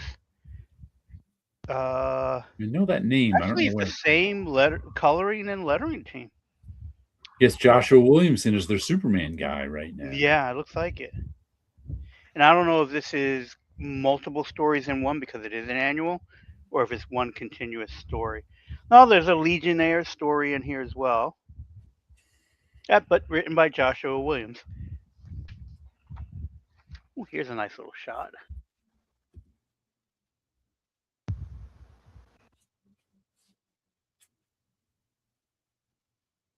I will pull you out of all the colors. So it looks like they're traveling through time, and look, Brainiac. Ah. So if it's time traveling, they probably go 1,000 years into the future or something. And it continues in Legion of Superhero coming this fall. Let's see, Iron Zero. The last couple of issues of Superman have been a lot of fun, and that Superman annual appears to be the final issue in the DC OK event. Ah, all right. Event Comics. And issue 2 of 5 of Concrete Sand Over Stars is out. No, I have And if not. you know Concrete at all, the stories are usually pensive, thoughtful. And this one is in the end of the first issue, they're out in the desert. Concrete went out at night, got hit by lightning, and now they're trying to. Now he's kind of lost, and he's lost his memory too. So it's kind of just this. Concrete stories usually aren't especially, violent. They're more adventurous. Yeah, I picked it up constantly back in the day, but I couldn't tell you a single concrete story. Yeah, that's because they're not usually about the plot. They're about the feeling, kind of being alienated, of being strong and but alienated, of having a makeshift family, and little adventures he goes on. Like I said, it's not. Concrete is more of an internal story than an external story, I think. Yes. More about what Concrete's feeling and how he's dealing with things. The one that sticks with me the most is the one he did on Concrete working in the movies. Just because it had to do with making movies and it had to do with Paul Chadwick's own experience making movies and how everybody in the beginning has the best intentions to make a really good movie, but at the end you're just trying to get it made. Money's running out, you lost investors, you just want to get it. At some point the idea of making it good goes out the window, And just get it done. just getting it done. Mm-hmm. So that was, I forget the name of that one, but it's the one that sticks with me the most and Concrete was hired so they could save on special effects. He could, being that he has super strength, he can move things around and do things instead of it having to be done with special effects. He did that with Simon Williams for a while, Wonder Man. That he was able to be blown up as a stuntman, and it was apparently save money. But then he would ruin the shots because his eyes would be glowing. Wonder Man. Let's see, what else do I have here? We have Mumra the Ever Living, issue number 4. I do like that logo. It's a nice classic mummy type look to it. Where's Mumra from? Mumra is from Thundercats. Okay. He's the main villain in Thundercats. Speaking of which, here's the next issue of Thunderhawks, which is the crossover between Thundercats and Silverhawks. Have you read any of those yet? Not a single one. You gotta sit down and read them. The most I read of it was the title of it. Mighty Morphin Power Rangers, issue number 2 by Boom Studios.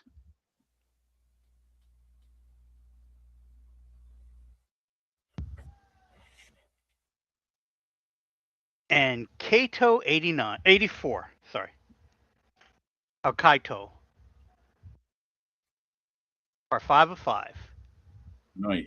Now I got the whole thing together. I can sit down and read it as one big group, All right. one big story.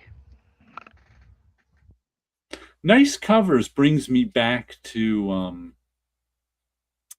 uh Firefly. Oh, here's one of the nice covers too, which I bought. Who is this? Joe Quinones. Which what originally got me interested in this was the covers. I think the cover, that I think the covers captured something about the TV show that I liked that attracted me. Uh, I got to say, the Dynamite new one that's coming out. There must be 6 or 8 covers on it. I didn't like any of them. No, I'm like, how do I not like any of these covers? It's like every single one of the covers was just them standing around. And it's like, you know what? Because I think, like I said, Boom did such a good job with the cover, a variety of stuff. There was like no variety. It was just a couple of characters standing around on all the Dynamite stuff. And then I was trying to figure out if they even have like ratio covers, which I like the regular covers but shiny. yeah, But they also have a blind bag of the ratio covers. So you get 3 of the shiny ratio covers in the blind bag, whichever ones you get. And I think it's $20. And it may be allocated, which means they have to print them up before they get the orders in. So I was like, do I want to order? I'm like, I kind of want to. I'm like, do I want to spend $20 on a blind bag of 3 ratio? I don't really like anything, but I'm like, we'll see when final order cutoff comes around what's coming out that week. Besides me buying just the A cover, will I buy that blind bag? I'm not sure. Hmm. How much of a fan of Firefly are you? To like for me, the Ninja Turtles. No matter what I got, I would have been happy with it because it's Ninja Turtles. Well, that's different. That's buying one issue, and the blind bag is the same price as the regular one. Right. That I'd have no problem with. I'm already spending whatever the issue costs, $6. I don't even know. Right. Do I want to spend an extra 20 to get 3 shiny ratio variants? Hmm. I kind of do. Right. Is it just enough gambling there that it satisfies you for $20? Yeah. And I might not even get it anyway because they might be what's the word I just used? Ratio? No, the one before that. There might not be enough for everybody, so they'll be allocated. There's Allocated. Okay. which means if your shop ordered 20 of them, they might only get 10. Your Oh. shop ordered 2 of them, they might only get 1. And here's a weird thing. There's a new Batman book coming out. What's the name of it? Do I have it here? Bad Seeds Sunset.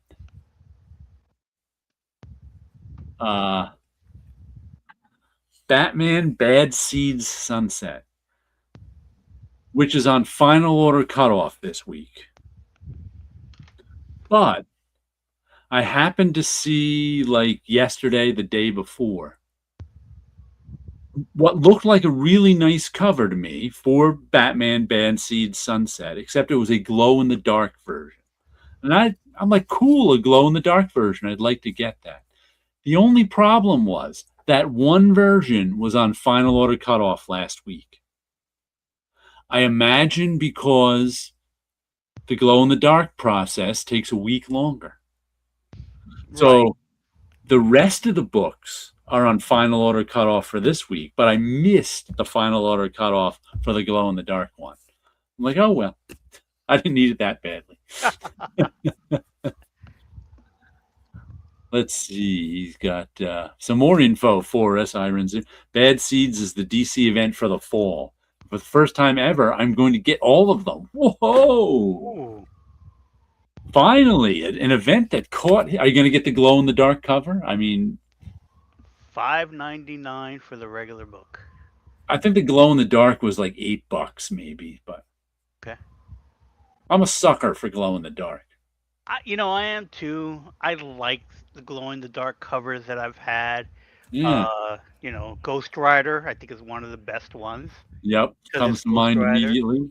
Uh, what was the horror one? Spectre had a Mm-hmm. glow in the dark cover and had a glow in the dark action figure Ooh.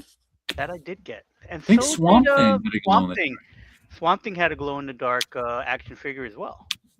Um, Daredevil had the glow in the dark cover from Marvel.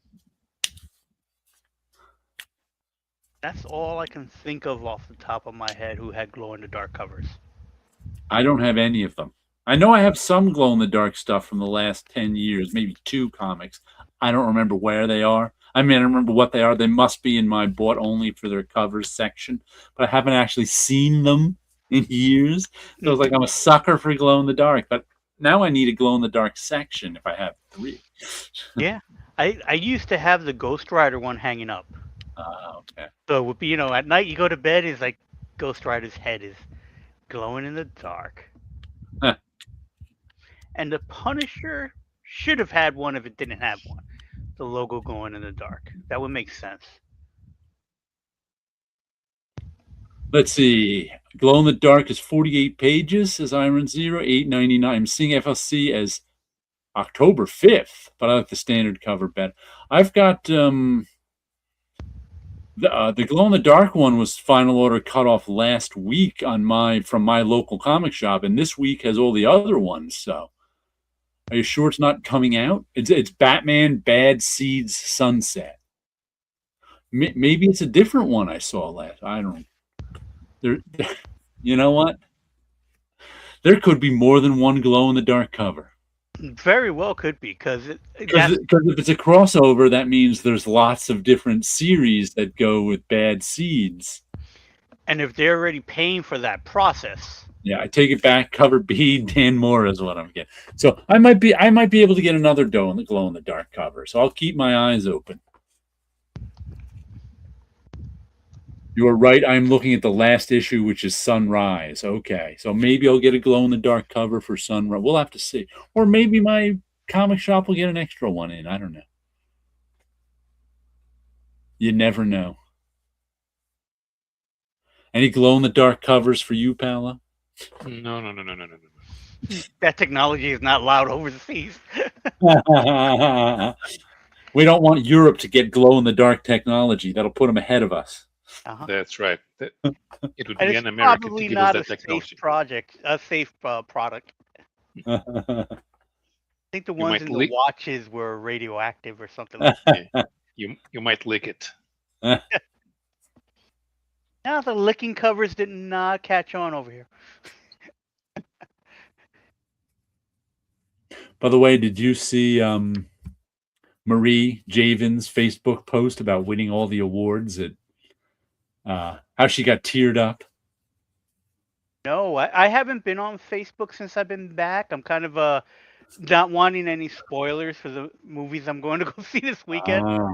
So she wrote this really. I guess she was in San Diego too for the Eisners, and she ended up having to get a napkin from somebody because she was almost crying because DC won so many Eisner awards, and she was like, I didn't even have anything to do with them, but still, she's like, I barely had anything to do. Because in case you don't, Marie Javen's editor-in-chief of DC Comics, her management style is the opposite of micromanaging. She tells her editors, well, you better figure out what you want to do because I'm not doing your job. That's her style. Yeah. So she lets you do your job. Yeah, she doesn't want to do your job. You're going to do your job. Get it done. That's why she's like, I didn't even have anything much to do with these companies. She was still all emotionally I think it's also because she's nearing retirement age, but and she actually now probably has retirement at At DC, DC. being a Yeah, editor in chief.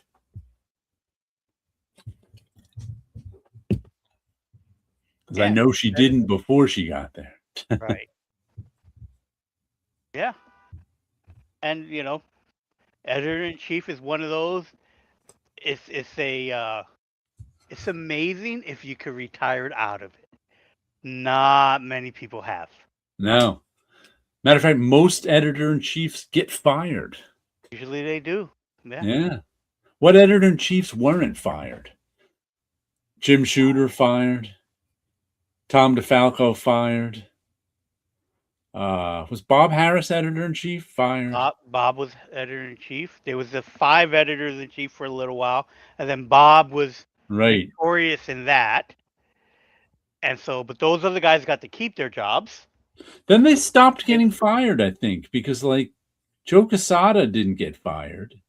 right. I think he stepped to be the chief creative Right officer now they were with going the Disney. promoted route, and then they Yeah. quietly went like CB didn't get fired; he got Right. He's some been other moved job. to something Who to Japan who was before CB?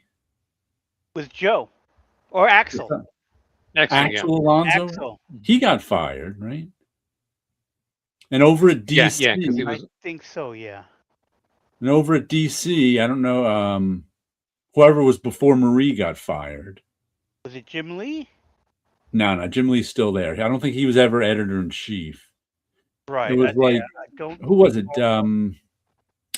Oh God, that guy who was controversial. Can't remember his name now. Dandy. Dan DiDio. There we go. Dandy He got Dio. There we fired. go. I don't know who was before him. Paul Levitz was the publisher, right? Right. I think he was the publisher. Right. So I think he retired. Who was? Yeah, I don't know that DC fired as many editor in chiefs as Marvel did, but I can't remember who are DC's editor in chiefs now. I hope Marie gets to retire. I don't think she'll get fired. Right. Or she'll get promoted to Japan. I don't know. No. Right now, it's the concept of getting promoted to their level of incompetence. Yeah. It's something that happens. Instead of getting better paid for doing the good job that you're doing, you get promoted to the best level of incompetence. No, I think they actually got I think CB was promoted to his level of competence. Meaning that, I mean, I don't know how good an editor in chief he was. I have no idea. So hands off that nobody thinks he was in charge of anything. But we know he was good at traveling the world looking for cheap talent. So I think he got promoted to that. I think he'd probably even rather have that job. Like, I don't know that was. I don't think he got a promotion. I think he got a. He's like, hey, you want to go back to doing this? And he's like, yeah. That puts him on par with Bill Dubay at the end of the war in magazines. Yeah, it's just like, you know what, you're competent at other things, so we went like that. He was always one of Ike's guys too, so he could stick around. There was no reason to fire him when I don't know that he ever had a big ego. I think guys like that, you can get, like you said, you can you can give sort of another job to, and they'll do it because their ego wasn't in being editor in chief. Some guys I think were. Like Jim Shooter, probably you had to fire. Tom DeFalco, I think, quit, but he was kind of driven out. It was that because it was like the Marvolution time, and he could stay and have a terrible time, or he could quit. So I think he bailed, actually, if memory serves. Like, since he continued writing. Yeah. I'm not sure I'm not. I don't remember the interview he gave Alex Grant that well, but I'm not sure he got any offers to go back to Archie. Yeah. Because before he went to Marvel, he was at Archie. Huh. I think he had it with editorial. I think he's married to Hildy Mesnick now, too, right? Yes. Yeah. Who was an editor at Marvel. She edited Barbie, amongst other things. And I never knew them to be romantic back then. They were not. Yeah. They completely were not. It was like something that happened Many in the sense years of it later. all recently, Yeah. where they like reconnected at some point when that happened. But there was nothing there at the time because I think Tom was already, I think he was married at the time. I don't recall, but there was nothing back then. It was like a surprise for both of them when they Yeah. reconnected. Or they connected. Yeah. Since there was no connection before. Let's see, another comic I got this week. Jewel Thief, issue number 3. And I think this one may have came out a couple weeks ago and got shorted at my shop. A nice colorful duotone, I shouldn't say colorful, nice orange, red, and yellow cover. And this is the one that's kind of a heist book. It's by, who does it? Written by Aaron Campbell and Tim Seeley. Art by Aaron Campbell. Colors by Jordi Belair. Letters by And World Design. I still don't know what that number is, but that might be my lowest number, 0123. And all in a row. And this is the one that's about a heist. And the heist started because a college professor who taught writing, and his job was based on the fact that he was a published author, except he didn't have a book come out in a while. So the school was cutting back and was going to let him go. And his latest book was rejected by his publisher. So he comes up with the idea that he is going to get some old friends and pull a heist. And he's going to and he's not going to break any laws, so he's not going to go to jail. I don't know how that's going to happen.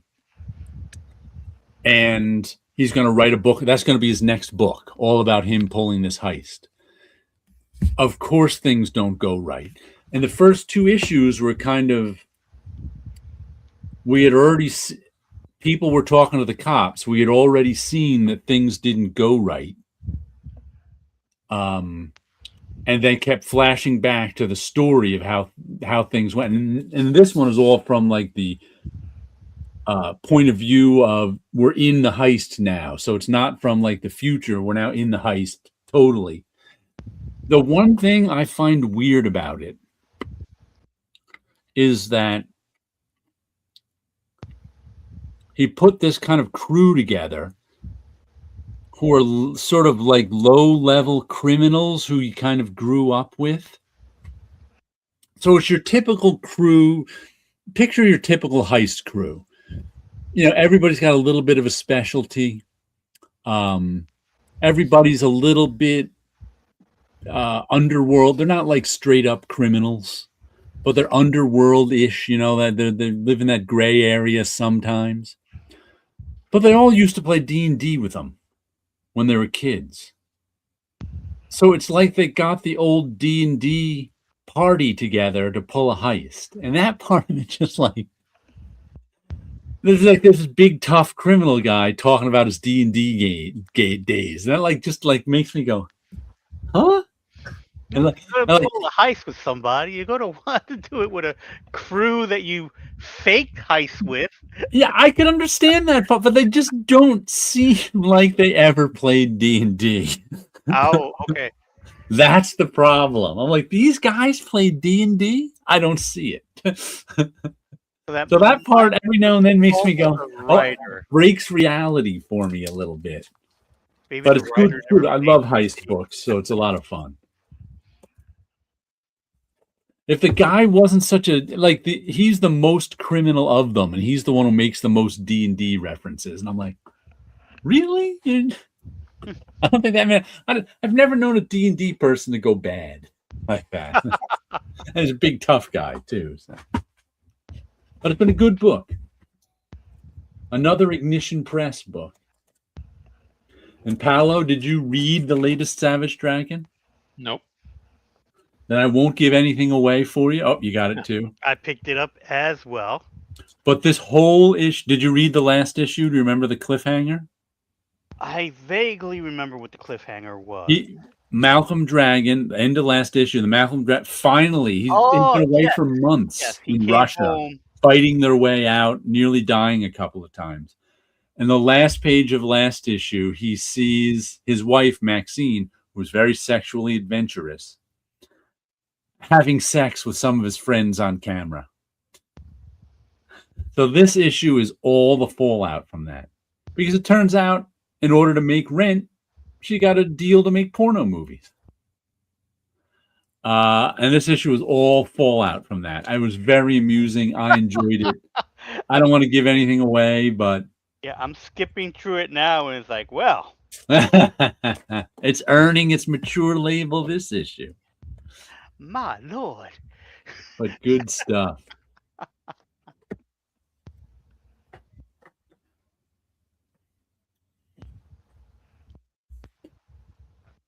I mean, There's like slowly. 6 or 7 pages of just letters pages in the back. Oh yeah, a lot of It's letters. like practically a I book. I wish I still enjoyed letters pages. Yeah. Does it Do you have? read any of Doesn't the it have? Savage Dragon ones now, or do you just skip them? I just usually skip the letters page. I glance at it at best. If it has I don't- 6 letters page, does that mean it doesn't have a backup story now? That's a good No, there was no backup story There in was this. no backup story. The YouTube channel Comic Tropes did a video ranking all the Marvel editors in chief. Yeah. Okay. Sleepy readers here. Did you find parallels in your own life with Savage Dragon? I did not in this issue, nor have I ever found parallels with my own life in Savage Dragon. Here's the comic I'm here for. I'll get my copy next week, but please spoil it for us. And was- I just saw I that. don't want to say all it is dealing with the sexual repercussions of his wife making porno movies. And it's funny stuff I saw because that. he's making porno movies with other superheroes, his friends. What do you got for us, Paolo? Well, I've just been slowly moving on with Oh, Slayer. more Starstruck. Yeah, but I found one thing. You know how you say that you don't bother with those Spawn pages. Oh yeah, the TV talking Spawn pages. Yeah. So there's this thing Oh. over here. Yeah, I got White up on to black captions. Yeah, it's the it's it's sayings by from Galatia's book Ah, that keep appearing here at the beginning of every chapter, almost every chapter.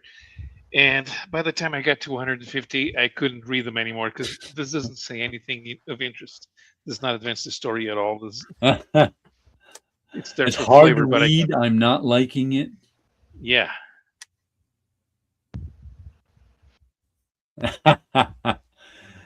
Well, some issues ago, there was a guy writing a letter saying Maxine should be less slutty. This is probably Larson's answer to it. I would guess, Yeah. If not, it very well could be because Don't tell me what to do with my own characters. she's being slutty in this issue. So Hey, but it's all to pay the rent. Eric had posted up today on his Facebook page that issue 281 is flying off the shelves, and they were sold out instantly at the distributors. Wow. So they're sending it back to print this week. I noticed there was in my final order cutoff. Was it this one that there's a final order cutoff? There's like a second. Must be that one. There's a second printing too, because they're like, because I never see second printings for Savage Dragon. Exactly. So they're like second printing for what? Let me go to my email and double check. We just went back to press on Savage Dragon 280, and now 281 has sold out. It has been nothing short of incredible. That Yeah, Eric because said. that Savage Dragon hasn't been selling big numbers for a long time. Hmm. Yeah, Savage Dragon 281 second printing. Final order cutoff is this week.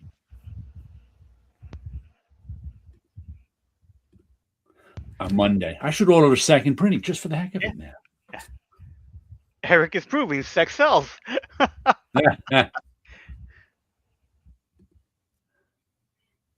The splatter room really got to me. Sleepy Reader's I don't want to call him a prude, but he's a little sensitive to sex in his comics. I'm hardcore jaded.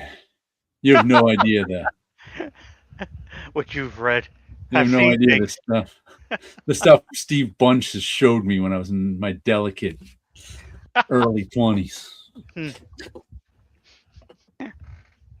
That and I was Or just reading or you could be European about it. You could smoke your right. cigarette like this. Uh, The cat Video is a having Homicide, passion. Filthy Ralph and Little Ricky today. Oh yeah. This is by Ricky Paradis, who's a YouTuber I've known for years. He showed up on the show when he sent me this package last year sometime. So London, Ontario. But that issue of Savage Dragon was definitely more than your average comic fan is used to. I'm going to have to get my pearls to clutch as I'm reading it. It is not more than those of us who used to. In the early 90s, we used to have a habit when it was somebody's birthday. We'd go to Times Square and look for the filthiest movie on VHS we could find to give them for their birthday. Until I finally got, I think I got it for Bunch, Das Caviar Dinner, a German dump film. And that kind of ended that. We were like, all right, we're done with this. That's the line. Ja, Scheisse was heard many, many a time in that film. Sleepy Reader says, I'm a bit of a prude, especially with something that looks a bit like a kid's comic. Yeah. He's got a daughter, too, who's older now, but he used to read comics with his daughter, so I can see how he wouldn't want to accidentally. Yeah.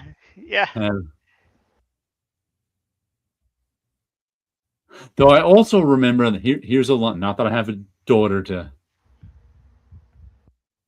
but I still remember the line I heard once that we shouldn't ever let kids see porno films because they might accidentally learn that sex is supposed to be fun. I kind of always liked that line. S. Clay Wilson still wins for most over the line, but labeled as underground. See that you just want to be able to tell at a glance. You don't want to take the time to do that good parenting. Look, I'm finger wagging. Because I must know right. I love to tell parents that they're doing it all wrong. Because they love to hear from someone who's not a parent that they're doing it all wrong. Nothing they like better than that. Oh, yeah.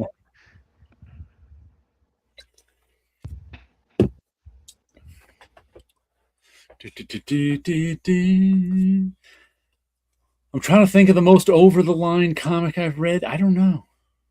Read a lot of stuff. Read quite a few issues of Faust. Yeah. My friend John used to do over-the-line comic strips back in college. So. And an issue number 1 I got this week is The Patron. Another Ignition Press book. Christopher Ward, John J. Pearson. Letters by Hassan Osman El How, who I think won Best Letterer Eisner for some DC work he did. And it's about I kind of liked it, but I barely remember it now, so I don't know if I'm going to get a second issue. But it's about a patron, an art dealer, who finds young artists, puts on a couple shows for them, and then murders them. So their art goes up in price. And it was okay. I kind of like that cover for number 2. This is one I'm going to have to decide because I think number 2 is on final order cutoff this week. I don't know if I liked it enough to pay $5 for another issue. So, but I do like the cover. What number you get? 3674 is my number on this one, whatever that means.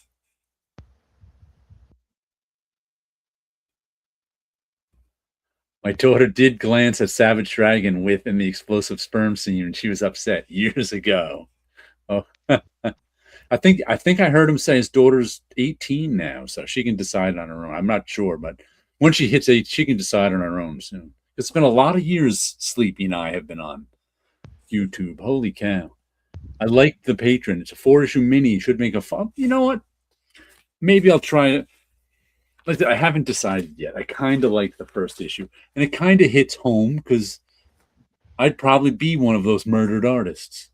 Because I'd sign up. What, you're going to give me a show? Great. And I'd probably end up being murdered. Mm-hmm. Maybe if they were given the beauty. I'm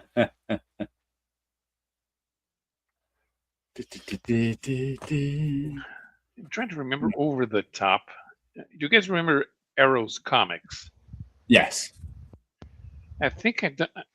Wait, I think I downloaded something from them once, or was it from the guy who did Razor? But it was something like it was set in the Victorian age. It featured those famous grave robbers from the 19th century in England. Okay. And it had horses in a menagerie. And it was Arrow's comics. So grave robbing and horses. I love you can imagine how it goes from there. Gilbert Hernandez's Garden of Eden, which is just early biblical characters having sex. That's all that is. It came out a few years ago, but for some reason I love it. I'm just like, why do I love this so much? Why do I love Earl? Why do I love Abraham having sex with his wife? Why do I love Noah? I don't know. Maybe it's all that beautiful, Gilbert art, and which is just 100% pornographic in this, but I like. I don't know why this daughters. I think the most famous scene is Lot and his daughters. Could be. I'm gonna have to pull it out and read it again. Every now and then, it's like easy to read because there's not much reading in it. Not much. It's not a huge plot line going on. So I did an internet search.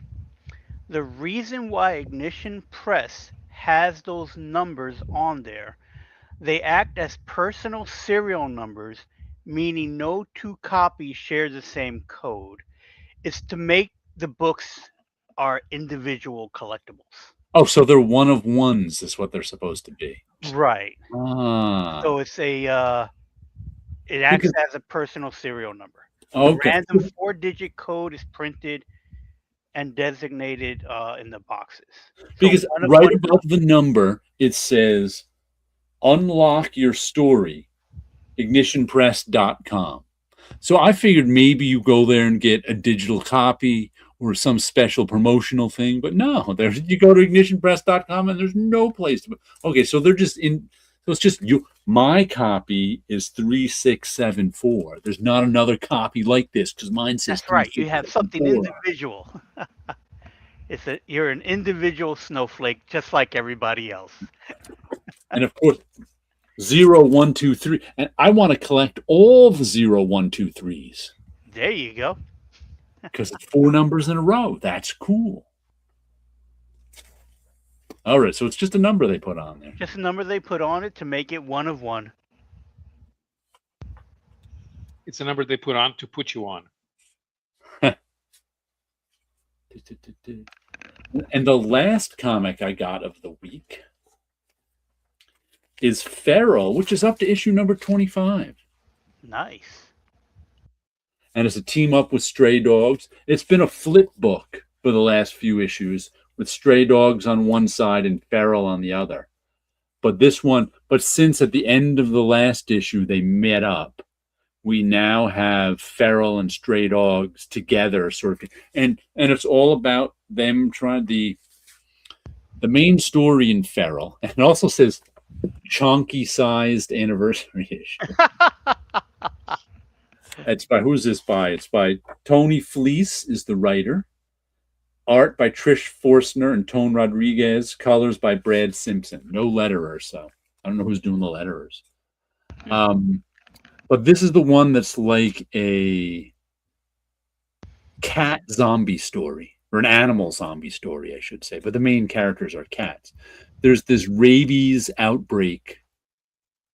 In I think it's the Pacific Northwest, and for 25 issues, the cats have been trying to survive this rabies outbreak. No humans around, mostly other animals. The area was evacuated. This last story arc, so maybe 5 issues ago, all the cats were captured and brought to a lab where humans were trying to figure out what was going on with this rabies outbreak. But that means they experiment on the cats, and they either get the rabies or don't, and then they incinerate them. So this whole thing was about the cats and the stray dogs trying to escape. And this issue is all about the escape, and the place gets sets on fire, too. What's interesting is the cats can all talk to each other. The dogs can all talk to each other. But to the cats, the dogs just sound like barking. And to the dogs, the cats just sound like meowing and hissing. Right. So they can't, except for this one dog who was a friend who ended up being like a translator for them, a dog who could speak cat. And there was a big twist at the end that I won't give away.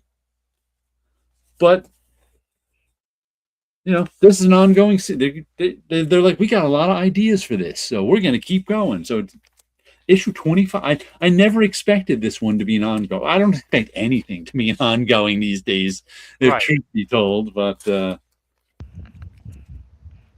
they've been doing a good job on that for 25 issues. They're all a chunky-sized anniversary issue. So I have Gotcha Man, issue number 20 here. Book done by my buddy Chris Batista. He's still going strong on it. Every now and then he takes a break, but this is definitely his art.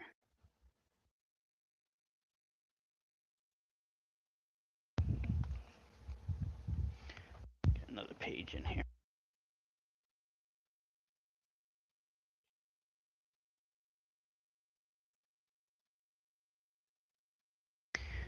So we got Gotcha Man, and for some reason we're still in the G's. We have G.I. Joe. This almost looks like a glow-in-the-dark cover. Yeah, it's got that light green. A very, very light green on there. I believe that's Dr. Mindbender down at the bottom there.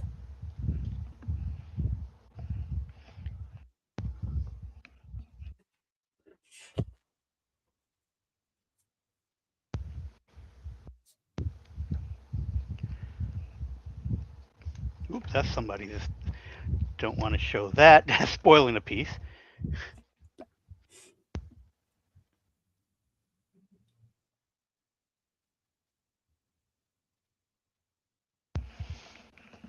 And the next book we have here, I got 3 books left till the end, is Amazing Spider-Man issue number 33. That cover looks vaguely familiar. Yep. People have been doing riffs on that cover since the early 70s. Oh, yeah. Pretty good. Doesn't look like there was any art correction done on the face of this one. For those of you who don't know, that this originally was done by, it was the Hulk by, I think, was it Steranko? It was Steranko. It was Steranko, and then his face was changed by, I think I want to say it was Marie Severin. Yep. Change of the face. She was doing art corrections. Do you think there's anyone at Marvel to do art corrections anymore? I don't know. Now that it's all done, since most of it's done on the computer, Yeah. artists, there's enough time for the artist to make the changes. Yeah, the editor could just call them up and say, "Send us a patch or patch it Yeah, in or we need something." we need this fixed, we need this changed. So I would imagine that's how it's done now, or maybe they contact the inker. I don't even know if Marvel has an art director. Yeah, I have no idea. I have no idea what the day to day like over there is like at all. Well, since the characters don't really have models anymore, they don't need to keep things on model. They don't have to do designs Yeah, and tell the artist what to do. Yeah, I don't know the day to day activity. and they do so many covers. Are they really gonna micromanage them all? Hmm. Mm, Like that Queen in Black had 10 covers. All like I said, all were pretty good too. I think also because it's Hella, it's right, tough to mess up that beautiful Kirby design. true. And And I most of wonder, them were just Hella standing there doing various things. and I wonder if there's like, cause does Marvel have a house style anymore? Yeah. Are they following what they used to have to do? So Being that there's no, I would say the last time Marvel had a, because once again, it was never a house style. Like what would happen in the 90s when we were there was artists weren't dumb. If Jim Lee and Rob Liefeld and Todd McFarlane were selling a million copies, they would try to make their work look a little more like that. And an editor maybe would look at it and go, maybe we'll get, Liefeld is selling well. This guy's kind of like, so it wasn't like anyone was telling them to draw like that. right, It was that, I mean, Herb Trimpe's the best example. No one told him to draw like Rob Liefeld. He just took it upon himself because he couldn't get work. And I think that happened a lot, but I don't know if that still happens because there's no superstar artists to copy. Everybody's just doing 3D models, kind of thing. yeah, or they developed a particular style that's kind of unique to them, Yeah. There's and they're some of doing that going covers. on too, but not, Yeah, but I don't think there's been a house style in a long, long time. And even in the 90s, when you could say there may have been a house style, I don't think it was really. I think it was the artist trying to get work, yeah, as opposed to Stan Lee saying, draw more like Jack Kirby, right. which I don't even know if they really wanted him to draw more like Jack Kirby or just use his storytelling and write for him. Yeah, or do it as quickly as Jack. Yeah. Don't know. Another book that I pulled off the shelf is Kaiju's and Cowboys. Oh, that's right. Is that issue 2? This is issue 1, actually. So 2 may be on final order cutoff this Right. week. I think that's where I saw it. So make sure that you got issue 2 on your list if you want. This is issue 1. But as I'm looking at the date, this says 2022, and I have another issue I thought it came here. out a while ago. Maybe there's a new series. He's done a couple of series. Oh, this one says issue 1 as well. Because I saw issue 2 on final order cutoff, and I was like, This I is thought the same this book. came out a couple of years ago. All right. So, like I said, I pulled this off the shelf, but it might have been because this was in the back of the shelf. Ah, So this might have been sitting on the shelf. What's funny enough is like I have one that I ordered directly from Frankie Washington, who's the artist of the book.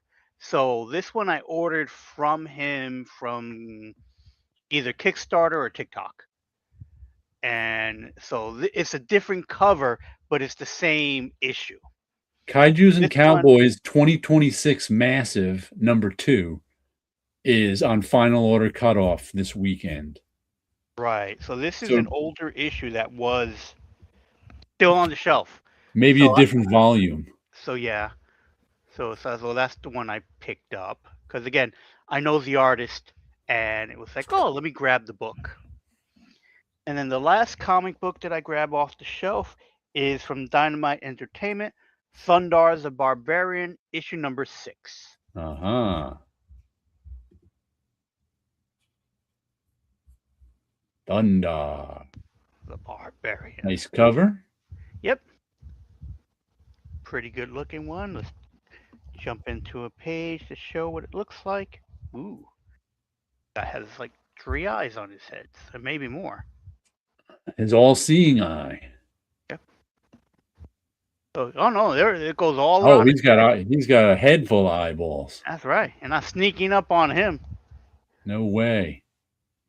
Or only maybe the 2 in front are the active ones, and the other ones are for show. Huh. It looks like there's a double set, but I know there was some time traveling shenanigans going on in this story. Because I think they have like a group of people that are a what if their fate went this way instead of that way. And maybe the story will continue. And this is an ad for Chitara and Space Ghost and the Herculoids. Ah, more crossovers. Yep. Always a lot of fun. So those are the books from the comic book shop. Yeah, Iron the Zero. Herculoids. The Herculoids had a cameo in the last page of the Space Ghost finale. Oh, okay. I think no one is calling Alex Ross to fix something. Yeah. A new artist who's working on their first Marvel project might get a call to fix something. Yeah. Alex Ross might get a call to say, oh, can you make this a little more clear? The storytelling, but I don't think they're working like that with Alex. They might say that at the sketch stage, not at the finished painting stage. Yeah, that's when to do it would be at the sketch page. And then Alex isn't really doing storytelling. No. He's doing covers and pinups and posters and stuff like that. Oh. So he's probably being told, hey, could you do this? But I don't think there's really much back and forth. So next week we'll be on Paolo's channel. Mm-hmm. He'll be hosting my birthday show. Oh, neat. I turned 60. Wow. I can't believe it. Damn. Look at that. That's real. And it's hard to believe that means I started YouTube at like 47, 48. I started my pull list. How is that possible? My first pull list haul was like 2014. 16 years ago? How's that possible? I've been doing a pull list haul every week since 24. How's that possible? How can that much time have gone by? I don't know. Well, We'll have to have some Reed Rippin slabs from 1966 ready. There you go. We The thing you don't flashback. want to do is try to add up all that much to see how much did you spend in that time. Beats spending it on beer. Yeah, there you go. See, So we'll let Paolo get to bed. Yeah. Yep. Got to get some balloons going. All right. There you go. Some balloons, some confetti, some lasers. All the fun stuff. Okay, so everyone out there, have a good night. Take care. Have a great We'll weekend. catch you all next time. See ya.